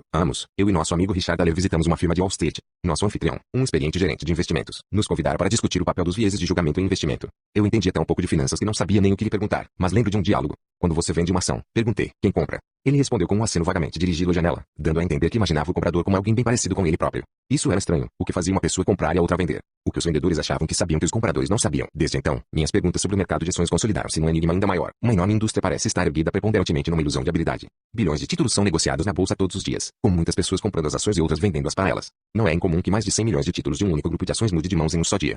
A maioria dos compradores e vendedores sabe que possui a mesma informação. Eles negociam as ações principalmente porque têm diferentes opiniões. Os compradores acham que o preço é baixo demais e com boa probabilidade de subir, enquanto os vendedores acham que o preço é alto com boa probabilidade de cair. O enigma é compreender por que tanto compradores como vendedores acham que o preço atual está errado. O que os leva a crer que sabem mais do que o mercado sobre qual deveria ser o preço. Para a maioria deles, essa crença é uma ilusão. Em suas linhas gerais, a teoria clássica de como o mercado de ações funciona é aceita por todos os participantes do meio. Todo mundo no mercado de investimento já leu o maravilhoso livro de Burton Malkiel, A Random Walk do Wall Street, uma caminhada aleatória por Wall Street. A ideia central de Malkiel é de que o preço de um grupo de ações incorpora todo o conhecimento disponível sobre o valor da empresa e as melhores previsões sobre o futuro das ações. Se algumas pessoas acreditam que o preço de uma ação será maior no dia seguinte, eles compram mais dessa ação hoje. Isso, por sua vez, fará com que o preço suba. Se todos os ativos de um mercado estão com o preço correto, ninguém pode esperar ganhar ou perder negociando. Preços perfeitos não deixam margem para esperteza, mas também protegem os tolos de sua própria tolice. Hoje sabemos, porém, que a teoria não está inteiramente correta. Muitos investidores individuais perdem constantemente ao negociar, proeza que um chimpanzé atirando dados não seria capaz de igualar. A primeira demonstração dessa surpreendente conclusão foi colhida por Terry Odean, um professor de finanças na Universidade de Berkeley que já foi meu aluno. Odean começou estudando o histórico de transações de 10 mil contas de corretagem de investidores individuais por um período de 7 anos. Ele conseguiu analisar todas as transações que os investidores executaram por intermédio dessa empresa, quase 163 mil operações. O rico conjunto de dados permitiu a Odean identificar todas as ocorrências em que um investidor vendeu parte de seus títulos em um estoque de ações e logo depois comprou outro estoque. Com essas medidas o investidor revelou que a maioria dos investidores eram homens, fazia uma ideia precisa sobre o futuro dos dois estoques. Ele esperava que o estoque que escolhesse comprar tivesse um desempenho melhor do que aquele que escolhesse vender. Para determinar se essas ideias eram bem fundamentadas, Odean comparou os retornos do estoque que o investidor havia vendido e do estoque que ele comprara no lugar, no decorrer de um ano após a transação. Os resultados foram inequivocamente ruins. Em média, as ações que os investidores individuais venderam saíram-se melhor do que as que eles compraram, por uma margem muito substancial, 3,2 pontos percentuais ao ano, acima e além dos custos significativos de executar as duas transações. É importante lembrar que isso é uma constatação sobre médias. Alguns indivíduos se saíram muito melhor, outros, muito pior. Contudo, está claro que para a grande maioria dos investidores individuais, tomar uma ducha e não fazer nada teria sido uma política melhor do que pôr em prática as ideias que eles vieram à mente. Pesquisa posterior feita por Odean e seu colega Brad Barber forneceu apoio a essa conclusão. Em um artigo intitulado Trading is Hazardous to Your Wealth, investir é perigoso para sua riqueza. Eles mostraram que, em média, os investidores mais ativos obtiveram os piores resultados, ao passo que os investidores que fizeram menos operações conquistaram os retornos mais altos. Em outro artigo, intitulado Boys Will Be Boys, meninos sempre serão meninos, eles mostraram que os homens agiam com base em suas ideias inúteis, com frequência significativamente maior do que as mulheres, e como resultado as mulheres obtinham melhores resultados de investimento que os homens. Claro, sempre tem alguém do outro lado de cada transação. Em geral, trata-se de instituições financeiras e investidores profissionais, que estão prontos para tirar vantagem dos erros que os investidores individuais cometem ao escolher um estoque de ações para vender e outro para comprar. Pesquisa posterior feita por Barber e Odean lançou uma luz sobre esses erros. Investidores individuais gostam de aplicar seus ganhos a longo prazo vendendo vencedoras 3 ações que valorizaram desde que foram adquiridas, e ficando com as ações que estão em baixa, perdedoras. Infelizmente para eles, vencedoras recentes tendem a se sair melhor do que perdedoras recentes a curto prazo, de modo que os investidores individuais negociam as ações erradas. Eles também compram as ações erradas. Investidores individuais previsivelmente afluem para empresas que chamam sua atenção porque estão no noticiário. Investidores profissionais são mais seletivos em reagir às notícias 4. Essas descobertas fornecem alguma justificativa para o apelido de Smart Money, dinheiro inteligente, que os profissionais das finanças aplicam a si mesmos. Embora profissionais sejam capazes de tirar uma quantia considerável dos amadores 5, poucos traders são dotados da habilidade necessária para superar o mercado constantemente, se é que há algum que consegue, ano após ano. Investidores profissionais, incluindo gerentes de fundos, são reprovados em um teste básico de habilidade, conquistas constantes. O diagnóstico para a existência de qualquer habilidade é a consistência de diferenças individuais nas realizações. A lógica é simples. Se as diferenças individuais em um ano devem-se inteiramente à sorte, a classificação de investidores e fundos irá variar erraticamente e a correlação ano a ano será zero. Onde existe habilidade, porém, as classificações serão mais estáveis. A continuidade de diferenças individuais é a medida pela qual confirmamos a existência de habilidade entre golfistas, vendedores de carros, ortodontistas e cobradores de pedágio ágeis. Fundos mútuos de investimento são geridos por profissionais altamente experientes e diligentes que compram e vendem ações para atingir os melhores resultados possíveis para seus clientes. Entretanto, a evidência de mais de 50 anos de pesquisa é conclusiva. Para uma grande maioria de gerentes de fundos, a seleção das ações está mais para um lance de dados do que um jogo de pôquer. Normalmente, pelo menos 2 em cada 3 fundos mútuos apresentam um desempenho abaixo do desejável no mercado 6 como um todo a qualquer ano determinado. Mais importante, a correlação ano a ano entre os resultados dos fundos mútuos é muito pequena, pouco maior que zero. Os fundos bem-sucedidos em qualquer ano determinado são mais sortudos, tiveram um bom lance dos dados. Há um consenso geral entre os pesquisadores de que praticamente todos os traders, quer saibam, quer não, e poucos o sabem, estão disputando um jogo de azar. A experiência subjetiva dos investidores é de que estão fazendo conjecturas informadas e sensatas numa situação de grande incerteza. Em mercados altamente eficientes, contudo, conjecturas sensatas não são mais precisas do que chutes no escuro. Há alguns anos tive uma oportunidade em comum de examinar a ilusão de habilidade financeira de perto. Eu fui convidado para falar perante um grupo de consultores de investimento numa firma que fornecia consultoria financeira e outros serviços para clientes muito ricos. Pedi alguns dados para preparar minha apresentação e fui agraciado com um pequeno tesouro, uma planilha resumindo os resultados de investimento anuais de cerca de 25 ricos consultores anônimos, por 8 anos consecutivos. A pontuação anual de cada consultor, a maioria deles homem, era o principal fator determinante para seu bônus de fim de ano. Era uma questão simples de classificar os consultores segundo seu desempenho a cada ano e determinar se havia diferenças persistentes de habilidade 7 entre eles e se os mesmos consultores constantemente atingiam melhores resultados para seus clientes ano após ano. Para responder a essa pergunta, calculei os coeficientes de correlação entre as classificações a cada par de anos, ano 1 com ano 2, ano 1 com ano 3 e assim por diante, até o ano 7 com ano 8. Isso forneceu 28 coeficientes de correlação, um para cada par de anos. Eu conhecia a teoria e estava preparado para encontrar pouca evidência de continuidade de habilidade. Mesmo assim, fiquei surpreso em descobrir que a média das 28 correlações era 0,01. Em outras palavras, zero. As correlações consistentes que indicariam diferenças de habilidade não foram encontradas. Os resultados pareciam que seria de esperar de uma disputa com dados, não de uma disputa de habilidades. Ninguém na empresa parecia ter consciência da natureza do jogo que seus traders estavam jogando. Os próprios consultores sentiam-se como profissionais competentes fazendo um trabalho sério, e seus superiores concordavam. Na noite anterior à palestra, Richard Thaler e eu jantamos com alguns dos principais executivos da firma, as pessoas que decidiam sobre o tamanho dos bônus. Pedimos a eles para adivinhar a correlação ano a ano nas classificações e consultores individuais. Eles pensaram saber o que estava por vir e sorriam ao dizer não muito alto, o desempenho certamente flutua. Rapidamente ficou claro, porém, que ninguém esperava que a correlação média fosse zero. Nosso recado para os executivos foi que, pelo menos quando se tratava de construir portfólios, a empresa estava recompensando sorte como se fosse habilidade. Isso deveria ter constituído uma notícia chocante para eles, mas não foi assim. Eles não deram a menor mostra de não acreditar em nós. E como poderiam? Afinal, havíamos analisado seus próprios resultados, e eles eram suficientemente sofisticados para ver as implicações, as quais nós educadamente nos abstivemos de verbalizar. Prosseguimos tranquilamente com nosso jantar e eu não tinha dúvida de que tanto nossas descobertas como suas implicações seriam rapidamente varridas para baixo do tapete, e que a vida da empresa seguiria em frente como antes.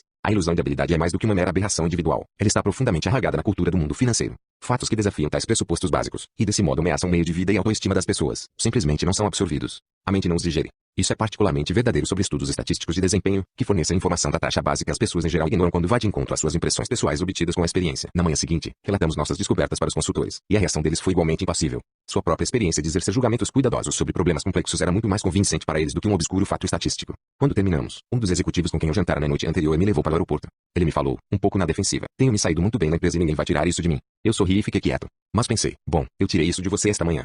Se o seu sucesso se deveu na maior parte ao acaso, quanto crédito você tem direito de reivindicar, o que dá apoio às ilusões de habilidade e validade. Ilusões cognitivas podem ser mais renitentes do que ilusões visuais. O que você descobriu sobre a ilusão de Muller não mudou o modo como vê as linhas, mas mudou seu comportamento. Agora você sabe que não pode confiar em sua impressão do comprimento das linhas com setas nas pontas, e sabe também que no diagrama padrão de Muller não pode confiar no que vê. Quando questionado sobre o comprimento das linhas, você comunicará sua crença informada, não a ilusão que continua a ver. Por outro lado, quando meus colegas iam no exército descobrimos que nossos testes de avaliação de liderança tinham pouca validade. Aceitamos esse fato intelectualmente, mas isso não teve impacto nem em nossos sentimentos, nem em nossas ações subsequentes. A reação com que nos deparamos na firma de investimentos foi ainda mais extrema. Estou convencido de que a mensagem que Thaler e eu transmitimos a ambos os executivos e aos gerentes de portfólio foi instantaneamente relegada a um canto escuro da memória, onde não causaria dano algum, porque os investidores, tanto amadores como profissionais, acreditam teimosamente que podem fazer melhor do que o mercado, contrariamente a uma teoria econômica que a maioria deles aceita, e contrariamente ao que poderiam aprender com uma avaliação desapaixonada de sua experiência pessoal. Muitos dos temas de capítulos prévios voltam a aparecer na explicação da prevalência e persistência de uma ilusão de habilidade no mundo das finanças. A causa psicológica mais potente da ilusão é certamente que as pessoas que escolhem ações estão exercendo habilidades de alto nível. Elas consultam dados e prognósticos econômicos, examinam informes de rendimentos e relatórios de balanços, avaliam a qualidade do gerenciamento de ponta e também a competição.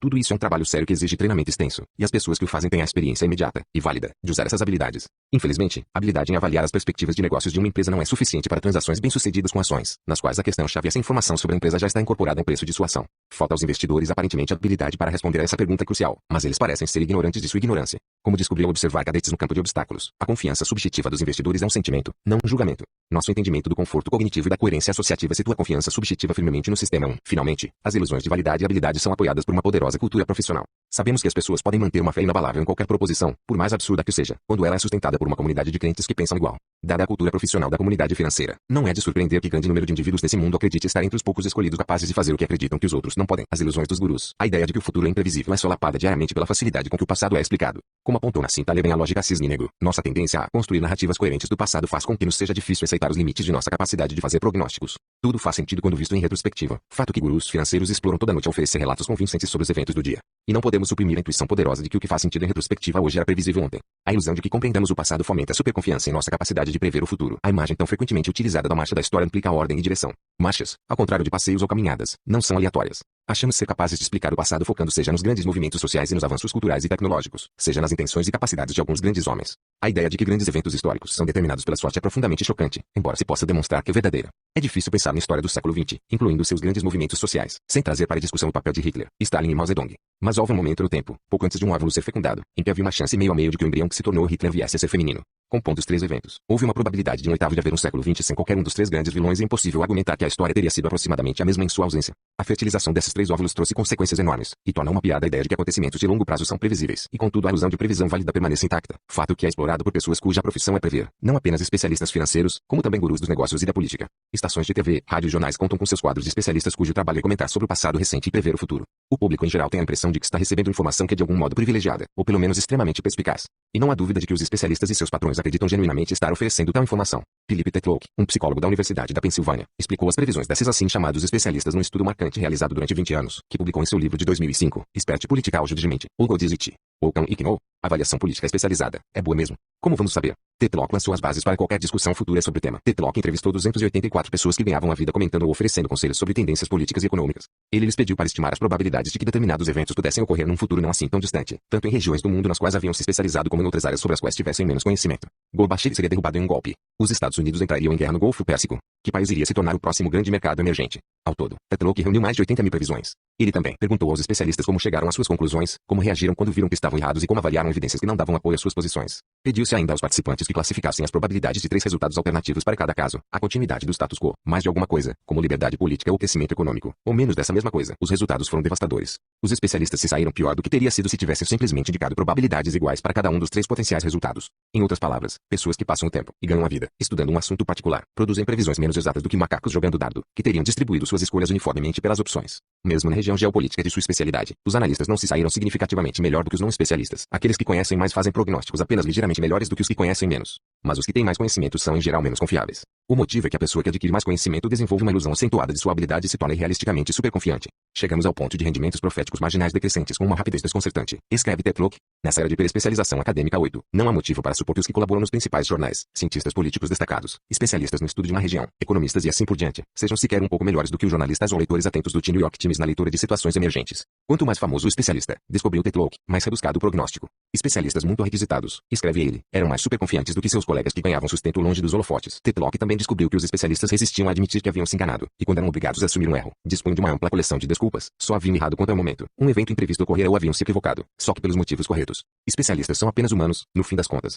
Ficam deslumbrados com seu próprio brilho e odeiam estar enganados. Os especialistas são iludidos não pelas coisas em que acreditam, mas pelo modo como pensam. Afirma Tetlock. Ele utiliza a terminologia tirada do ensaio de Isaiah Berlin sobre Tolstói. Tia de Gigante Fox, o porco-espinho e a raposa. Porcos-espinhos sabem uma grande verdade e têm uma teoria sobre o mundo. 22 Eles explicam eventos particulares dentro de uma estrutura coerente. Ficam eriçados de impaciência com quem não enxerga as coisas da mesma maneira que eles e são confiantes em seus prognósticos. Também se mostram especialmente relutantes em admitir o erro. Para um porco-espinho, uma previsão malograda quase sempre errada apenas quanto ao timing ou passou muito perto. São cheios de opiniões e segurança, e esse é exatamente o motivo pelo qual os produtores de TV adoram vê-los em seus programas. 2 porcos-espinhos em lados diferentes de uma questão, um atacando as ideias imbecis do outro, dando uma boa mesa redonda. Raposas, pelo contrário, são pensadores complexos. Não acreditam que um único grande fato conduz à marcha da história. Por exemplo, dificilmente vão aceitar que Ronald Reagan acabou sozinho com a Guerra Fria confrontando corajosamente a União Soviética. Em vez disso, as raposas reconhecem que a realidade emerge das interações de muitos agentes e forças diferentes, incluindo o acaso cego, muitas vezes produzindo resultados grandes e imprevisíveis. Foram as raposas que obtiveram as melhores pontuações no estudo de Tetlock, embora seu desempenho ainda fosse muito ruim. Elas têm menos probabilidade do que os porcos-espinhos de serem convidadas para debates de televisão. Não é culpa dos especialistas. O mundo é difícil. O ponto principal deste capítulo não é que as pessoas que tentam prever o futuro cometem muitos erros. Isso nem precisa ser dito.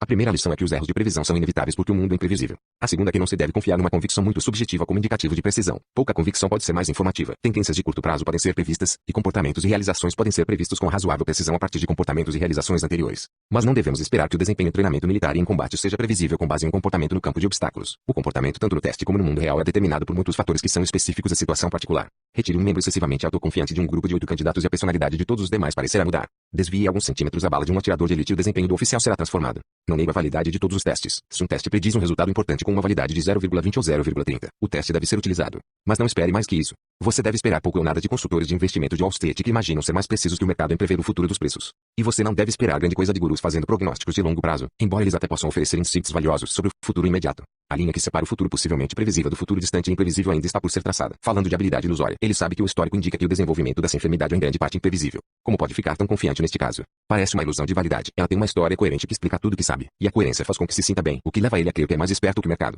Será uma ilusão de habilidade? Ela é um porco-espinho. Tem uma teoria que explica tudo, e isso lhe dá a ilusão de compreender o mundo. A questão não é se esses especialistas são bem treinados. É se o mundo deles é previsível. 22 A máxima de origem grega diz algo como: a raposa sabe muitas coisas, o porco-espinho, apenas uma, mas muito importante. N do T. 21. Intuições versus fórmulas. Paul Meyer foi um personagem estranho e maravilhoso, e um dos psicólogos mais versáteis do século XX. Entre os departamentos em que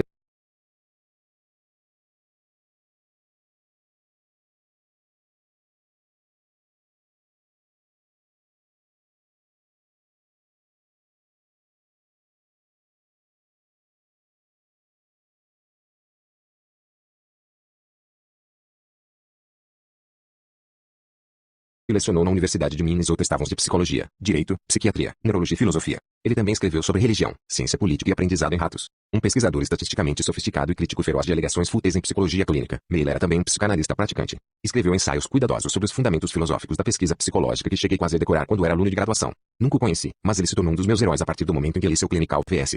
Statistical Prediction, a Theoretical Analysis and Review of Evidence, prognóstico clínico versus estatística, uma análise teórica e uma revisão de evidência. No fim, no volume que ele mais tarde chamou de meu livrinho perturbador, Meyer revisou os resultados de 20 estudos que haviam analisado se previsões clínicas baseadas nas impressões subjetivas de profissionais treinados eram mais precisas do que previsões estatísticas feitas com a combinação de algumas pontuações ou classificações segundo uma regra. Em um estudo típico, orientadores treinados fizeram previsões sobre as notas dos calouros ao final do ano letivo. Esses psicólogos entrevistaram cada aluno por 45 minutos. Também tiveram acesso às notas do ensino médio, diversos testes de aptidão e uma declaração pessoal de 4 páginas. O algoritmo estatístico utilizava apenas uma fração dessa informação, notas do ensino médio e um teste de aptidão. Mesmo assim, a fórmula foi mais precisa do que 11 dentre os 14 orientadores. Meyer registrou conclusões de um modo geral semelhantes em uma variedade de outros resultados de prognósticos, incluindo violações de condicional, sucesso em treinamento de pilotos e reincidência criminal. Não é de surpreender que o livro de Meyer tenha provocado choque e descrença entre psicólogos clínicos, e a controvérsia que ele iniciou gerou uma torrente de pesquisa que continua fluindo até hoje, mais de 50 anos após sua publicação. O número de estudos informando comparações de previsões clínicas e estatísticas aumentou para aproximadamente 200, mas o placar na disputa entre algoritmos e humanos não mudou. Cerca de 60% dos estudos mostraram precisão significativamente maior em relação aos algoritmos. As outras comparações registraram um empate na precisão, mas um empate é equivalente a uma vitória para as regras estatísticas, que são normalmente muito menos caras que o julgamento de um especialista. Nenhuma exceção foi documentada de forma convincente. O alcance de resultados previstos expandiu-se para cobrir variáveis médicas como a longevidade de pacientes com câncer, a duração de estadia em hospitais, o diagnóstico de doença cardíaca e a suscetibilidade de bebês a síndrome de morte súbita infantil, medidas econômicas como as perspectivas de sucesso para novos negócios, a avaliação de riscos de crédito pelos bancos e a futura satisfação profissional entre trabalhadores, questões de interesse para agências do governo, incluindo avaliações da adequabilidade de pais adotivos, chances de reincidência entre delinquentes juvenis e a probabilidade de outras formas de comportamento violento, e resultados variados como avaliação de apresentações científicas, vencedores de partidas de futebol americano e preços futuros do vinho de Bordeaux. Cada um desses domínios envolve um significativo grau de incerteza e imprevisibilidade. Nós os descrevemos como ambientes de baixa validade. Em todos os casos, a precisão dos especialistas foi equiparada ou superada por um simples algoritmo, como Meyer observou com justificado orgulho 30 anos após a publicação de seu livro. Não existe outra controvérsia na ciência social que exibe um corpus tão grande de estudos qualitativamente diversos sendo apresentados de modo tão uniforme e na mesma direção quanto esta. O economista de Princeton e enólogo Lee Azenfelter forneceu uma demonstração convincente do poder das simples estatísticas em superar especialistas de renome mundial. Azenfelter queria prever o valor futuro de bons vinhos de Bordeaux com base na informação disponível no ano em que foram feitos. A questão é importante porque vinhos finos levam anos para atingir seu pico de qualidade, e os preços de vinhos maduros de uma mesma vinícola variam dramaticamente pelas mesmas vindimas. Vinhos engarrafados com intervalos de apenas 12 meses podem diferir em valor por um fator de 10 ou mais 20. Uma capacidade de predizer os preços futuros é algo de valor substancial, pois investidores compram vinho, como arte, antecipando que seus preços subirão. É consenso mais ou menos geral que o efeito da vindima talvez se deva apenas a variações do clima durante a temporada de cultivo das vinhas. Os melhores vinhos são produzidos quando o verão está quente e seco, o que torna a indústria do vinho em Bordeaux uma beneficiária provável do aquecimento global. A indústria é auxiliada também por primaveras úmidas, que aumentam a quantidade sem afetar muito a qualidade. Azenfelter converteu esse conhecimento convencional em uma fórmula estatística que prevê o preço de um vinho, para uma propriedade qualquer e uma idade qualquer, segundo 3 características do clima: a temperatura média durante a temporada de crescimento do verão, o índice pluviométrico na época da colheita e o total de chuvas durante o inverno precedente. Sua fórmula fornece prognósticos de preço precisos, para anos e até décadas no futuro. De fato, sua fórmula prevê os preços futuros de forma muito mais precisa do que os atuais preços dos vinhos jovens. Esse novo exemplo de um padrão Meyer desafia as capacidades dos especialistas cujas opiniões ajudam a moldar o preço inicial. Isso também é um desafio para a teoria econômica, segundo a qual os preços devem refletir toda a informação disponível, incluindo o clima. A fórmula de Azenfelter é extremamente precisa. A correlação entre suas previsões e os preços reais é de mais de 0,90, porque especialistas são inferiores aos algoritmos. Um dos motivos, assim suspeitou Meyer, é que os especialistas tentam ser inteligentes, pensar fora da caixa e consideram combinações complexas de características ao fazer suas previsões. A complexidade pode funcionar em um ou outro caso, mas na maioria das vezes reduz a validade. Combinações simples de características são melhores. Diversos estudos têm mostrado que os tomadores de decisão humanos são inferiores a uma fórmula de previsão mesmo quando informados sobre a pontuação sugerida pela fórmula. Eles acham que são capazes de levar melhor sobre a fórmula porque contam com informação adicional sobre o caso, mas na maior parte das vezes estão errados. Segundo Meyer, há poucas circunstâncias sob as quais é boa ideia substituir uma fórmula pelo julgamento. Em um famoso experimento mental, ele descrevia uma fórmula que predisse se uma pessoa em particular vai ao cinema nessa noite e notava que está correto desconsiderar a fórmula se surgisse a informação de que o indivíduo quebrou a perna nesse dia. O nome regra da perna quebrada pegou. A ideia central, é claro, e a de que pernas quebradas são muito raras, bem como determinantes. Outro motivo para a inferioridade do julgamento dos especialistas é que humanos são incorrigivelmente inconsistentes em fazer julgamentos sumários de informação complexa. Quando alguém lhe pede para avaliar a mesma informação 2 vezes, eles frequentemente dão respostas diferentes. A extensão da inconsistência é muitas vezes um motivo de real preocupação. Radiologistas experimentados 3 que avaliam raios-x do peito como normal ou anormal se contradizem em 20% das vezes quando veem a mesma imagem em ocasiões separadas. Um estudo de 101 auditores independentes a quem se pediu para avaliar a confiabilidade de auditorias corporativas internas 4 revelaram um grau similar de inconsistência. Uma revisão de 41 estudos separados de confiabilidade de julgamentos 5 feitos por auditores, patologistas, psicólogos, gerentes de organizações e outros profissionais sugere que esse nível de inconsistência é típico, mesmo quando um caso é reavaliado no período de poucos minutos. Julgamentos pouco confiáveis não podem ser prognosticadores válidos de coisa alguma. A inconsistência disseminada deve-se provavelmente à extrema dependência de contexto do sistema 1. Sabemos a partir de estudos de Preminger que estímulos despercebidos em nosso ambiente têm substancial influência em nossos pensamentos e ações. Essas influências flutuam de um momento a outro. O breve prazer de uma brisa fresca em um dia quente deixa você ligeiramente mais positivo e otimista sobre seja lá o que estiver avaliando no momento. As perspectivas de um condenado a receber condicional podem mudar significativamente durante o tempo transcorrido entre os sucessivos intervalos para refeições 6 na agenda de um juiz. Como você possui pouco conhecimento direto do que acontece em sua mente, nunca vai saber que poderia ter feito um julgamento diferente ou chegado a uma decisão diferente sob circunstâncias muito ligeiramente diferentes. Fórmulas não sofrem com tais problemas. Dado o mesmo input, elas sempre fornecem a mesma resposta. Quando a previsibilidade é fraca, o que é o caso na maioria dos estudos revistos por Meyer e seus seguidores, a inconsistência é destrutiva para qualquer validade prognosticadora. A pesquisa sugere uma conclusão surpreendente. Para maximizar a precisão de prognóstico, decisões finais devem ser deixadas para fórmulas, especialmente em ambientes de baixa validade. Em decisões de admissão para faculdades de medicina, por exemplo, a determinação final é em geral feita pelos membros da instituição que entrevistam o candidato. A evidência fragmentária, mas há bases sólidas para uma conjectura. Conduzir uma entrevista provavelmente diminuirá a precisão de um procedimento de seleção caso os entrevistadores também tomem as decisões de admissão finais. Como os entrevistadores são super confiantes em suas intuições, darão peso demais às suas impressões pessoais e peso de menos a outras fontes de informação, diminuindo a validade 7. De modo semelhante, os especialistas que avaliam a qualidade de um vinho imaturo para predizer seu futuro têm uma fonte de informação que quase certamente torna as coisas piores, não melhores. Eles podem provar o vinho. Além do mais, é claro, mesmo que tenham uma boa compreensão dos efeitos do clima na qualidade do vinho, eles não serão capazes de manter a consistência de uma fórmula. O mais importante acontecimento na área desde o trabalho original de Meyer é o famoso artigo de Robin Dawes 8, T robust bench ou fim propelinear modelos indecisive uma king a robusta beleza dos modelos lineares impróprios em tomada de decisões. A prática estatística dominante nas ciências sociais é designar pesos para diferentes prognosticadores seguindo um algoritmo, chamado de regressão múltipla, que hoje está compilado em um software convencional. A lógica da regressão múltipla é incontestável. Ela encontra a melhor fórmula montando uma combinação ponderada dos prognosticadores. Porém, Dawes observou que o algoritmo estatístico complexo agrega pouco ou nenhum valor. A pessoa pode se sair igualmente bem selecionando uma série de contagens que tenham alguma validade na predição do resultado e ajustando os valores para torná-los comparáveis, usando escolhas e ou categorizações. Uma fórmula que combine esses prognosticadores com pesos iguais será provavelmente tão precisa em prever novos casos quanto a fórmula de regressão múltipla que foi ideal na amostra original. Uma pesquisa mais recente foi além. Fórmulas que atribuem pesos iguais a todos os prognosticadores são muitas vezes superiores, pois não são afetadas por acidentes de amostragem. 9. O surpreendente sucesso de estratégias de ponderação equivalente tem uma importante implicação prática. É possível desenvolver algoritmos úteis sem qualquer pesquisa estatística prévia. Fórmulas simples de ponderação equivalente baseadas em estatísticas existentes ou no bom senso são com frequência muito boas prognosticadores de resultados significativos. Em um exemplo memorável, Dawes mostrou que a estabilidade conjugal é bem prevista por uma fórmula: frequência de atividade sexual menos frequência de brigas. Você não vai querer que seu resultado seja um número negativo. A conclusão importante dessa pesquisa é que um algoritmo que está construído no verso de um envelope é com frequência bom o bastante para competir com uma fórmula idealmente ponderada, e de certo bom o bastante para superar o julgamento do especialista. Essa lógica pode ser aplicada a muitos domínios, indo da seleção de estoques de ações por gerentes de portfólio às escolhas de tratamento médico feitas por médicos ou pacientes. Uma aplicação clássica dessa abordagem é um algoritmo simples que salvou as vidas de centenas de milhares de crianças. Os obstetras sempre souberam que uma criança que não está respirando normalmente alguns minutos após o parto corre sério risco de dano cerebral ou morte. Até a anestesiologista Virginia Pegar intervir em 1953, médicos e parteiras valiam-se de sua avaliação clínica para determinar se um bebê estava sofrendo. Profissionais diferentes concentravam-se em indícios diferentes. Alguns observavam problemas de respiração, enquanto outros monitoravam quanto tempo o bebê levava para chorar. Sem um procedimento padronizado, sinais perigosos muitas vezes passavam despercebidos, e muitos recém-nascidos morriam. Certo dia, durante o café da manhã, um residente perguntou à doutora Pegar 10 como ela faria uma avaliação sistemática de um recém-nascido. Isso é fácil, respondeu ela. Da seguinte maneira. A Pegar rabiscou rapidamente 5 variáveis: batimento cardíaco, respiração, reflexo, tônus muscular e cor, e 3 notas, 0, 1 ou 2, dependendo da robustez de cada sinal. Percebendo ter feito talvez uma descoberta que qualquer maternidade poderia implementar, a Pegar começou a classificar os bebês de acordo com essa regra 1 minuto depois de nascer. Um bebê com uma pontuação total de 8 ou acima disso provavelmente apresentaria as seguintes características: rosado, contorcendo-se, chorando, fazendo caretas, com um batimento de 100 ou mais, em boa forma.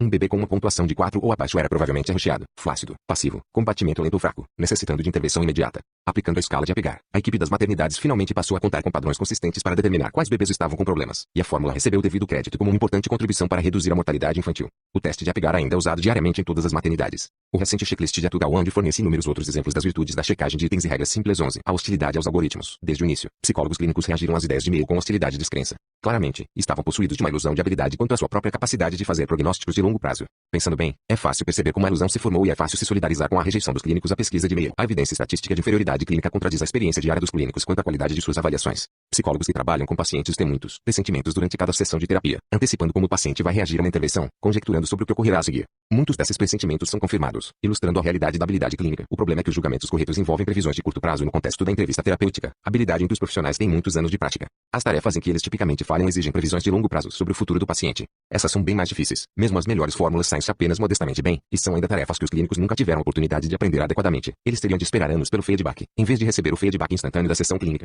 Porém, a linha entre o que os clínicos podem fazer bem e o que não podem fazer bem de modo algum não é óbvia, e certamente não é óbvia para eles. Eles sabem que são habilidosos, mas não necessariamente sabem os limites de suas habilidades. Não surpreende, assim, que a ideia de uma combinação mecânica de algumas variáveis sobrepujar a sutil complexidade do julgamento humano pareça a clínicos experientes obviamente errada. O debate sobre as virtudes dos prognósticos clínica e estatística sempre tiveram uma dimensão moral. O método estatístico, escreveu Meyer, foi criticado por clínicos tarimbados como mecânico, atomístico, cumulativo, ordinário, artificial, absurdo, arbitrário, incompleto, obtuso, pedante, fragmentário, trivial, forçado, estático, superficial, rígido, estéril, acadêmico, pseudocientífico e cego.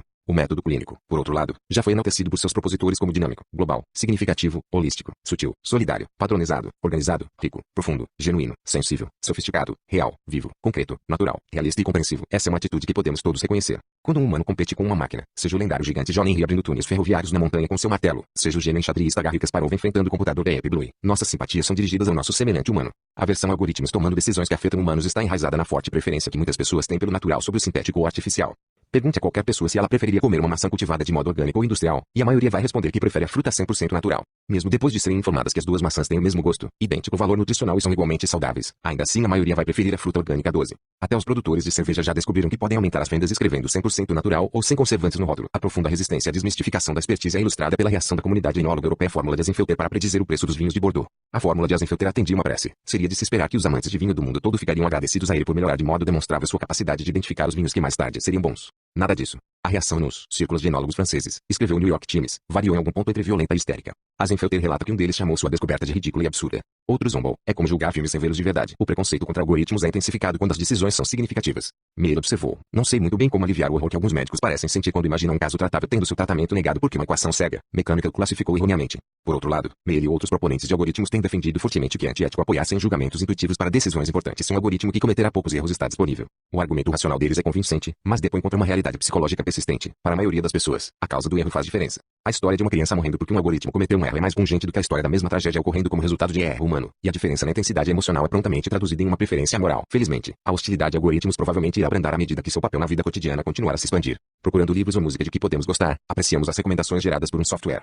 Não nos surpreendemos nem um pouco que decisões sobre limites de crédito sejam tomadas sem qualquer intervenção direta de algum julgamento humano. Estamos cada vez mais expostos a diretrizes que possuem a forma de simples algoritmos, como a proporção entre os níveis de colesterol bom e ruim que devemos atingir a qualquer custo. Atualmente o público está bastante ciente de que fórmulas podem se sair melhor do que humanos em algumas decisões críticas no mundo dos esportes. Quanto dinheiro uma equipe profissional deve gastar com determinados jogadores novatos ou quando tentar o chute no quarto down. A lista é cada vez maior de tarefas atribuídas a algoritmos deve acabar por reduzir o desconforto que a maioria das pessoas sente quando encontra pela primeira vez o padrão de resultados que Meir descreveu em seu perturbador livrinho, Aprendendo com Meir. Em 1955, então um jovem tenente de 21 anos nas Forças de Defesa de Israel, foi incumbido de criar um sistema de entrevista para todo o exército. Se você está imaginando por que tal responsabilidade deveria ser imposta sobre alguém tão jovem, tenha em mente que o próprio Estado de Israel tinha apenas 7 anos de idade na época. Todas as suas instituições estavam em construção, e alguém precisava construí-las. Por mais esquisito que pareça hoje, minha graduação em psicologia provavelmente me qualificava como o psicólogo mais bem treinado do exército. Meu supervisor direto, um pesquisador brilhante, era formado em química. Uma entrevista de rotina já era utilizada quando recebi minha missão. Todo soldado convocado para o exército completava uma bateria de testes psicométricos, e cada homem considerado para servir em combate era entrevistado para uma avaliação de personalidade. O objetivo era atribuir ao recruta uma pontuação de aptidão geral para o combate e encontrar a melhor combinação para sua personalidade entre as várias divisões, infantaria, artilharia, tanques e assim por diante. Os próprios entrevistadores por sua vez eram jovens recrutados, selecionados para incumbência em virtude de sua elevada inteligência e interesse em lidar com pessoas. A maioria era de mulheres, que na época estavam dispensadas de servir em combate, treinadas durante algumas semanas em como conduzir uma entrevista de 15 a 20 minutos. Elas eram encorajadas a cobrir uma gama de tópicos e a formar uma impressão geral de como o recruta ia se sair no exército. Infelizmente, avaliações de acompanhamento já haviam indicado que esse procedimento de entrevista era quase inútil em predizer o sucesso futuro de recrutas. Fui instruído a desenvolver uma entrevista que fosse mais útil, mas que não tomasse mais tempo. Também fui orientado a experimentar a nova entrevista e avaliar sua precisão. Da perspectiva de um profissional sério, eu era tão qualificado para a tarefa quanto seria para construir uma ponte sobre o rio Amazonas. Felizmente, eu já havia lido o livrinho de Paul Meir, que fora publicado apenas um ano antes. Fiquei convencido pelo seu argumento que regras simples estatísticas são superiores a julgamentos clínicos intuitivos. Concluí que a entrevista até então utilizada falhara menos em parte porque permitia aos entrevistadores fazer o que achavam mais interessante, ou seja, aprender sobre a dinâmica da vida mental do entrevistado. Em vez disso, deveríamos utilizar o tempo limitado de que dispunhamos para obter o máximo de informação específica possível sobre a vida do entrevistado em seu ambiente normal. Outra lição que aprendi com Meir era de que deveríamos abandonar o procedimento em que as avaliações globais do recruta feitas pelos entrevistadores determinavam a decisão final. O livro de Meir sugeria que tais avaliações não eram confiáveis e que resumos estatísticos de atributos avaliados separadamente atingiriam validade maior. Decidi por um procedimento em que os entrevistadores avaliariam diversos traços de personalidade relevantes e dariam notas separadamente para cada um.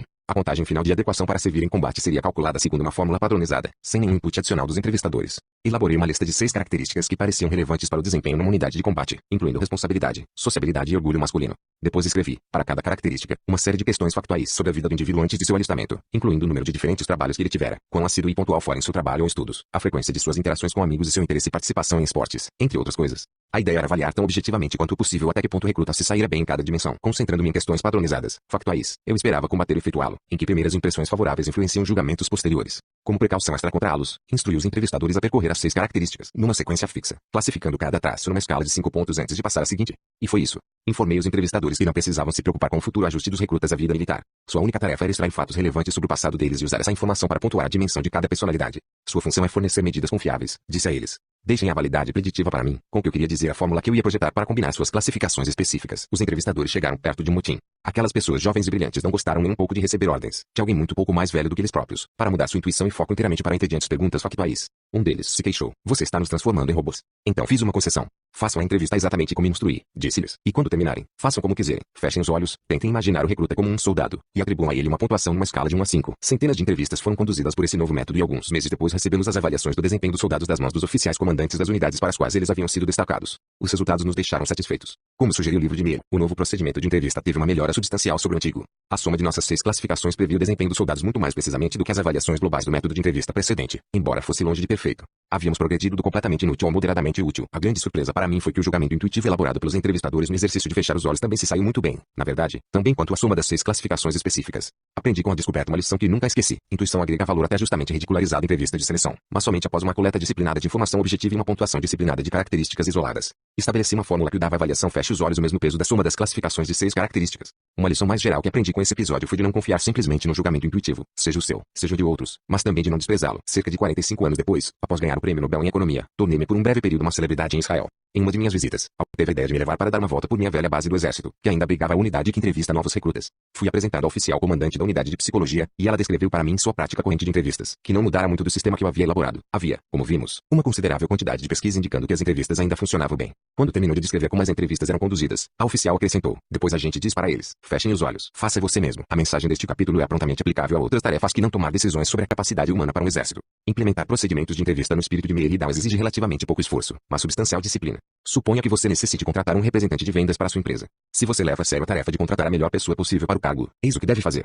Primeiro, selecione algumas características que sejam pré-requisitos para o sucesso nessa posição. Proficiência técnica, personalidade cativante, confiabilidade e assim por diante. Não exagere, 6 dimensões é um bom número. As características que você escolheu devem ser o mais independentes possíveis umas das outras, e você deve sentir que é capaz de aferi-las do modo confiável fazendo algumas questões factuais. Em seguida, faça uma lista dessas questões para cada característica e pense em como vai atribuir pontuações, digamos, numa escala de 1 a 5. Você deve fazer uma ideia do que vai chamar de muito fraco ou muito forte. Esses preparativos não devem lhe tomar mais do que meia hora ou algo assim. Um pequeno investimento que pode fazer uma diferença significativa na qualidade das pessoas que você contrata. Para evitar efeitos halo, você deve coligir a informação sobre uma característica de cada vez, pontuando cada uma antes de passar a seguinte. Não pule nenhuma. Para avaliar cada candidato, soma as 6 contagens. Como você é o encarregado da decisão final, você não deve fechar os olhos. Tome a firme decisão de que irá contratar o candidato cuja pontuação final seja a mais alta, mesmo que haja outro de quem gostou mais. Tente resistir ao seu desejo de inventar pernas quebradas para mudar a classificação. Uma vasta quantidade de pesquisa oferece uma promessa, há uma probabilidade muito maior de você encontrar o melhor candidato usando esse procedimento do que fazendo o que normalmente as pessoas fazem nessas situações, ou seja, ir para a entrevista despreparado e fazer a escolha com base num julgamento intuitivo global. Como olhei em seus olhos e gostei do que vi. Falando de julgamentos versus fórmulas, sempre que podemos substituir o julgamento humano por uma fórmula, devemos ao menos levá-lo em consideração. Ele acha que seus julgamentos são complexos e sutis, mas uma combinação simples de pontuações provavelmente daria mais resultado. Vamos decidir de antemão que peso atribuir aos dados que temos sobre o desempenho passado do candidato.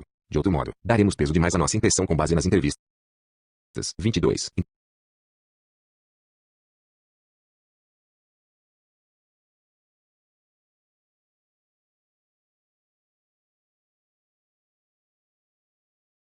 Intuição de especialista. Quando podemos confiar, controvérsias profissionais despertam o que há de pior nos acadêmicos. Periódicos científicos ocasionalmente publicam esses debates, muitas vezes começando com a crítica ao trabalho alheio, seguida de uma réplica e uma tréplica. Sempre achei esses debates uma perda de tempo, principalmente quando a crítica original é feita em palavras duras. A réplica e a tréplica são muitas vezes exercícios do que costumo chamar de sarcasmo para iniciantes e sarcasmo avançado. As réplicas raramente fazem qualquer concessão a uma crítica mordaz, e quase nunca ouvi falar de uma tréplica que admita que a crítica original tenha sido mal dirigida ou de algum modo equivocada. Em algumas ocasiões respondi a críticas que achei grosseiramente enganosas, pois deixar de responder pode ser interpretado como admissão de erro, mas nunca achei trocas de hostilidades algo instrutivo. Procurando outra maneira de lidar com as discordâncias, empreendi algumas colaborações entre adversários, em que estudiosos que discordam sobre a ciência concordam em escrever um artigo em coautoria sobre suas diferenças, e às vezes conduzem uma pesquisa juntos. Em situações particularmente tensas, a pesquisa é moderada por um árbitro. Minha colaboração mais gratificante e produtiva com um adversário foi com Gary Klein, o líder intelectual de uma associação de teóricos e práticos que não apreciam o tipo de trabalho que faço. Eles se intitulam Estudiosos de Naturalistic Decision Making, Tomada de Decisão Naturalista, ou NDM, na sigla em inglês, e a maioria trabalha em organizações onde frequentemente estudam como os especialistas operam. Os NDMs rejeitam terminantemente o foco em vieses na abordagem de heurísticas e vieses. Criticam esse modelo como sendo abertamente voltado a fracassos e orientado antes por experimentos artificiais do que pelo estudo de pessoas reais fazendo coisas que importam. Eles são profundamente céticos sobre o valor de usar algoritmos rígidos para substituir o julgamento humano, e Paul Meyer não está entre seus heróis. Gary Klein tem articulado essa posição 2 com eloquência durante muitos anos. Dificilmente podemos dizer que foi o início de uma bela amizade, mas a história não se resume a isso. Eu nunca acreditei que a intuição sempre induza a erro. Também tornei-me um admirador dos estudos de Klein sobre a perícia de bombeiros desde que vi o rascunho de um papel que ele escreveu na década de 1970, e fiquei impressionado com seu livro Fontes de Poder, que em grande parte analisa como profissionais experientes desenvolvem habilidades intuitivas. Convidei para unirmos forças numa tentativa de mapear a fronteira que separa as maravilhas da intuição de suas falhas. Ele ficou intrigado com a ideia e seguimos em frente com o projeto, sem ter a menor certeza do sucesso. Determinamos-nos a responder a uma pergunta específica: quando é possível confiar num profissional experiente que alega ter uma intuição? Era óbvio que Klein estaria mais disposto a acreditar, e eu seria mais cético. Mas seríamos capazes de concordar quanto aos princípios para responder à questão geral. Durante 7 ou 8 anos tivemos muitas discussões, resolvemos muitas discordâncias, quase rompemos a parceria em mais de uma ocasião, escrevemos inúmeros rascunhos, ficamos amigos e, por fim, publicamos um artigo conjunto com um título que conta a história, Conditions for Intuitive Expertise, a Failueto Desagree Condições para a Perícia Intuitiva, um fracasso em discordar. De fato, não encontramos problemas reais sobre os quais discordar, mas tampouco concordamos de fato. Maravilhas e falhas. O best-seller de Malcolm Gladwell, Blink, A Decisão num Piscar de Olhos, apareceu quando Klein e eu trabalhávamos no projeto, e foi reconfortante ver que estávamos de acordo sobre o livro.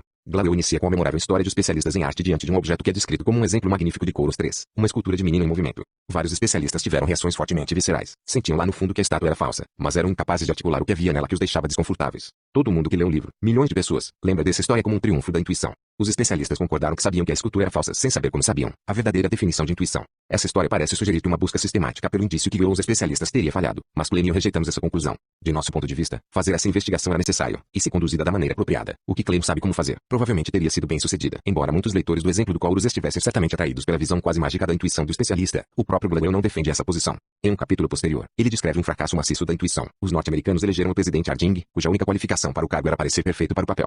Alto, com queixo quadrado, era a imagem irretocável do líder forte e decidido. As pessoas votaram em alguém que parecia forte e decidido sem qualquer outro motivo para acreditar que era. Uma previsão intuitiva sobre como Harding iria se sair como presidente surgiu como substituição de uma pergunta por outra. Um leitor deste livro já deve saber que uma intuição desse tipo não se deixa abalar assim tão facilmente. Intuição como reconhecimento. As primeiras experiências a moldar a visão de Klein sobre intuição foram radicalmente diferentes das minhas. Meu pensamento se formou quando observei a ilusão de validade em mim mesmo e quando li as demonstrações de Paul Meyer sobre a inferioridade do prognóstico clínico. Por sua vez, a visão de Klein foi formada por seus estudos iniciais de comandantes de brigada de incêndio, chefes de equipes de bombeiros. Ele o seguia quando combatia incêndios e mais tarde entrevistava o líder sobre o que pensava tomar suas decisões. Como descreveu Klein em nosso artigo conjunto, ele e seus colaboradores investigavam como os comandantes eram capazes de tomar boas decisões sem comparar opções. A hipótese inicial era que os comandantes restringiam sua análise a apenas um par de opções, mas a hipótese se mostrou incorreta. Na verdade, os comandantes em geral pensavam numa única opção, e isso era tudo de que precisavam. Eles conseguiam se apoiar no repertório de padrões que haviam compilado durante mais de uma década tanto na experiência real como virtual para identificar uma opção plausível, que primeiro consideravam. Eles avaliavam essa opção simulando-a mentalmente para ver se funcionaria na situação que estavam enfrentando.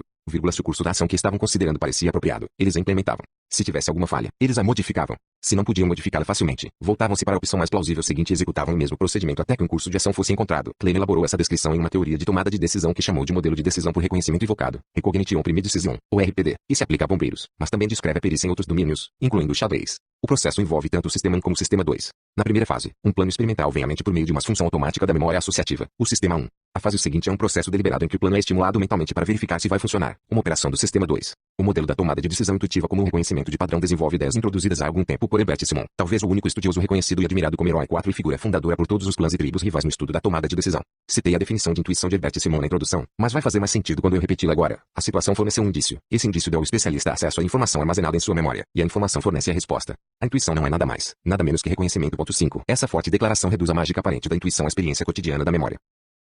Nós nos maravilhamos com a história do bombeiro que sente um impulso repentino de fugir de uma casa pegando fogo pouco antes que ela desabe, porque o bombeiro sabe intuitivamente do perigo sem saber como ele sabe. 6. Contudo, também não sabemos como sabemos imediatamente que uma pessoa que vemos ao entrar em um lugar é nosso amigo Peter. A moral da observação de Simon é que o mistério de saber sem saber não é um traço distintivo da intuição, é a norma da vida mental, adquirindo habilidade. De que maneira a informação que sustenta a intuição fica armazenada na memória? Certos tipos de intuições são adquiridos muito rapidamente. Herdamos de nossos ancestrais uma grande facilidade em aprender quando estamos assustados. Na verdade, uma única experiência muitas vezes é suficiente para estabelecer aversão e medo a longo prazo. Muitos de nós têm uma lembrança visceral de um simples prato duvidoso que ainda nos deixa vagamente relutantes de voltar a um restaurante. Todo mundo fica mais tenso ao se aproximar de um lugar onde um evento desagradável ocorreu, mesmo quando não existe motivo para supor que vai acontecer outra vez. Para mim, um lugar assim é a ladeira que leva ao aeroporto de São Francisco, onde anos atrás um motorista, em um momento de raiva no trânsito, seguiu-me desde a via expressa, baixou o vidro e vociferou obscenidades para mim. Nunca soube o que causou seu ódio, mas lembro de sua voz toda vez que passo pelo lugar a caminho do aeroporto. Minha lembrança do incidente do aeroporto é consciente e explica inteiramente a emoção que acompanha. Em inúmeras ocasiões, porém, você pode se sentir desconfortável em um lugar particular ou quando alguém usa alguma expressão particular sem ter uma lembrança consciente do evento disparador. Em retrospecto, você vai rotular o desconforto como uma intuição, se ele for seguido de uma experiência ruim. Esse modo de aprendizado emocional está relacionado de perto com o que aconteceu nos famosos experimentos de condicionamento de Pavlov, em que cães aprendiam a reconhecer o toque de uma campainha como um sinal de que a comida estava chegando. O que os cães de Pavlov aprendiam pode ser descrito como uma expectativa aprendida. Medos aprendidos são adquiridos ainda mais facilmente. O medo também pode ser aprendido, com grande facilidade, de fato, antes por palavras do que pela experiência. O bombeiro que teve o sexto sentido do perigo certamente encontrara diversas ocasiões para discutir e refletir sobre tipos de incêndios em que não se envolverem para ensaiar em sua mente quais poderiam ser os indícios e como ele deveria reagir. Como lembro por experiência, um jovem comandante de pelotão sem qualquer vivência em combate ficará mais tenso ao conduzir as tropas por um desfiladeiro estreito, pois ele aprendeu a identificar o terreno como favorecendo uma emboscada. Pouca repetição é necessária para o aprendizado. Aprendizado emocional pode ser rápido, mas o que consideramos como perícia em geral leva um longo tempo para ser desenvolvido. A aquisição de perícia em tarefas complexas como xadrez de alto nível, basquete profissional ou combate ao fogo é intrincada e lenta porque a perícia em um domínio não é uma habilidade única, mas antes uma ampla coleção de mini habilidades. Xadrez é um bom exemplo. Um jogador perito pode compreender uma posição complexa a um olhar, mas leva anos para desenvolver esse nível de capacidade. Estudos de mestres enxadristas mostraram que pelo menos 10.000 horas de prática dedicadas cerca de 6 anos jogando xadrez 5 horas por dia, são exigidas para atingir o nível mais alto de desempenho. Durante essas horas de concentração intensa, um jogador de xadrez sério fica familiarizado com milhares de configurações, cada uma consistindo em um arranjo de peças correlacionadas que podem ameaçar ou defender umas às outras. O aprendizado de xadrez de alto nível pode ser comparado ao aprendizado da leitura. Um aluno de primeiro ano dá duro para reconhecer letras individuais e agregá-las em sílabas e palavras, mas um bom leitor adulto percebe frases inteiras. Um leitor perito conquistou também a capacidade de juntar elementos familiares em um novo padrão e pode reconhecer rapidamente e pronunciar corretamente uma palavra que nunca viu antes. No xadrez, padrões recorrentes de peças interagindo desempenham o papel de letras, e uma posição no xadrez é uma longa palavra ou sentença. Um leitor habilidoso que a vê pela primeira vez será capaz de ler a estrofe de abertura do Jabberwock de Lewis Carroll com ritmo e entonação perfeitos. Para não mencionar o prazer da leitura, Toas Brilib, antes Letitovas de Girian de Jimbintiwab, Almin Sileret Borogoves, Antimomi Hatzis Outrap.23. Adquirir perícia no xadrez é mais difícil e mais vagaroso do que aprender a ler porque há muito mais letras no alfabeto do xadrez e porque as palavras consistem em muitas letras. Após milhares de horas de prática, porém, os mestres enxadristas são capazes de ler uma situação no xadrez ou um golpe de vista. Os poucos movimentos que vêm à sua mente são quase sempre poderosos e às vezes criativos. Eles podem lidar com uma palavra que nunca viram antes e conseguem encontrar um novo modo de interpretar uma com a qual estão familiarizados.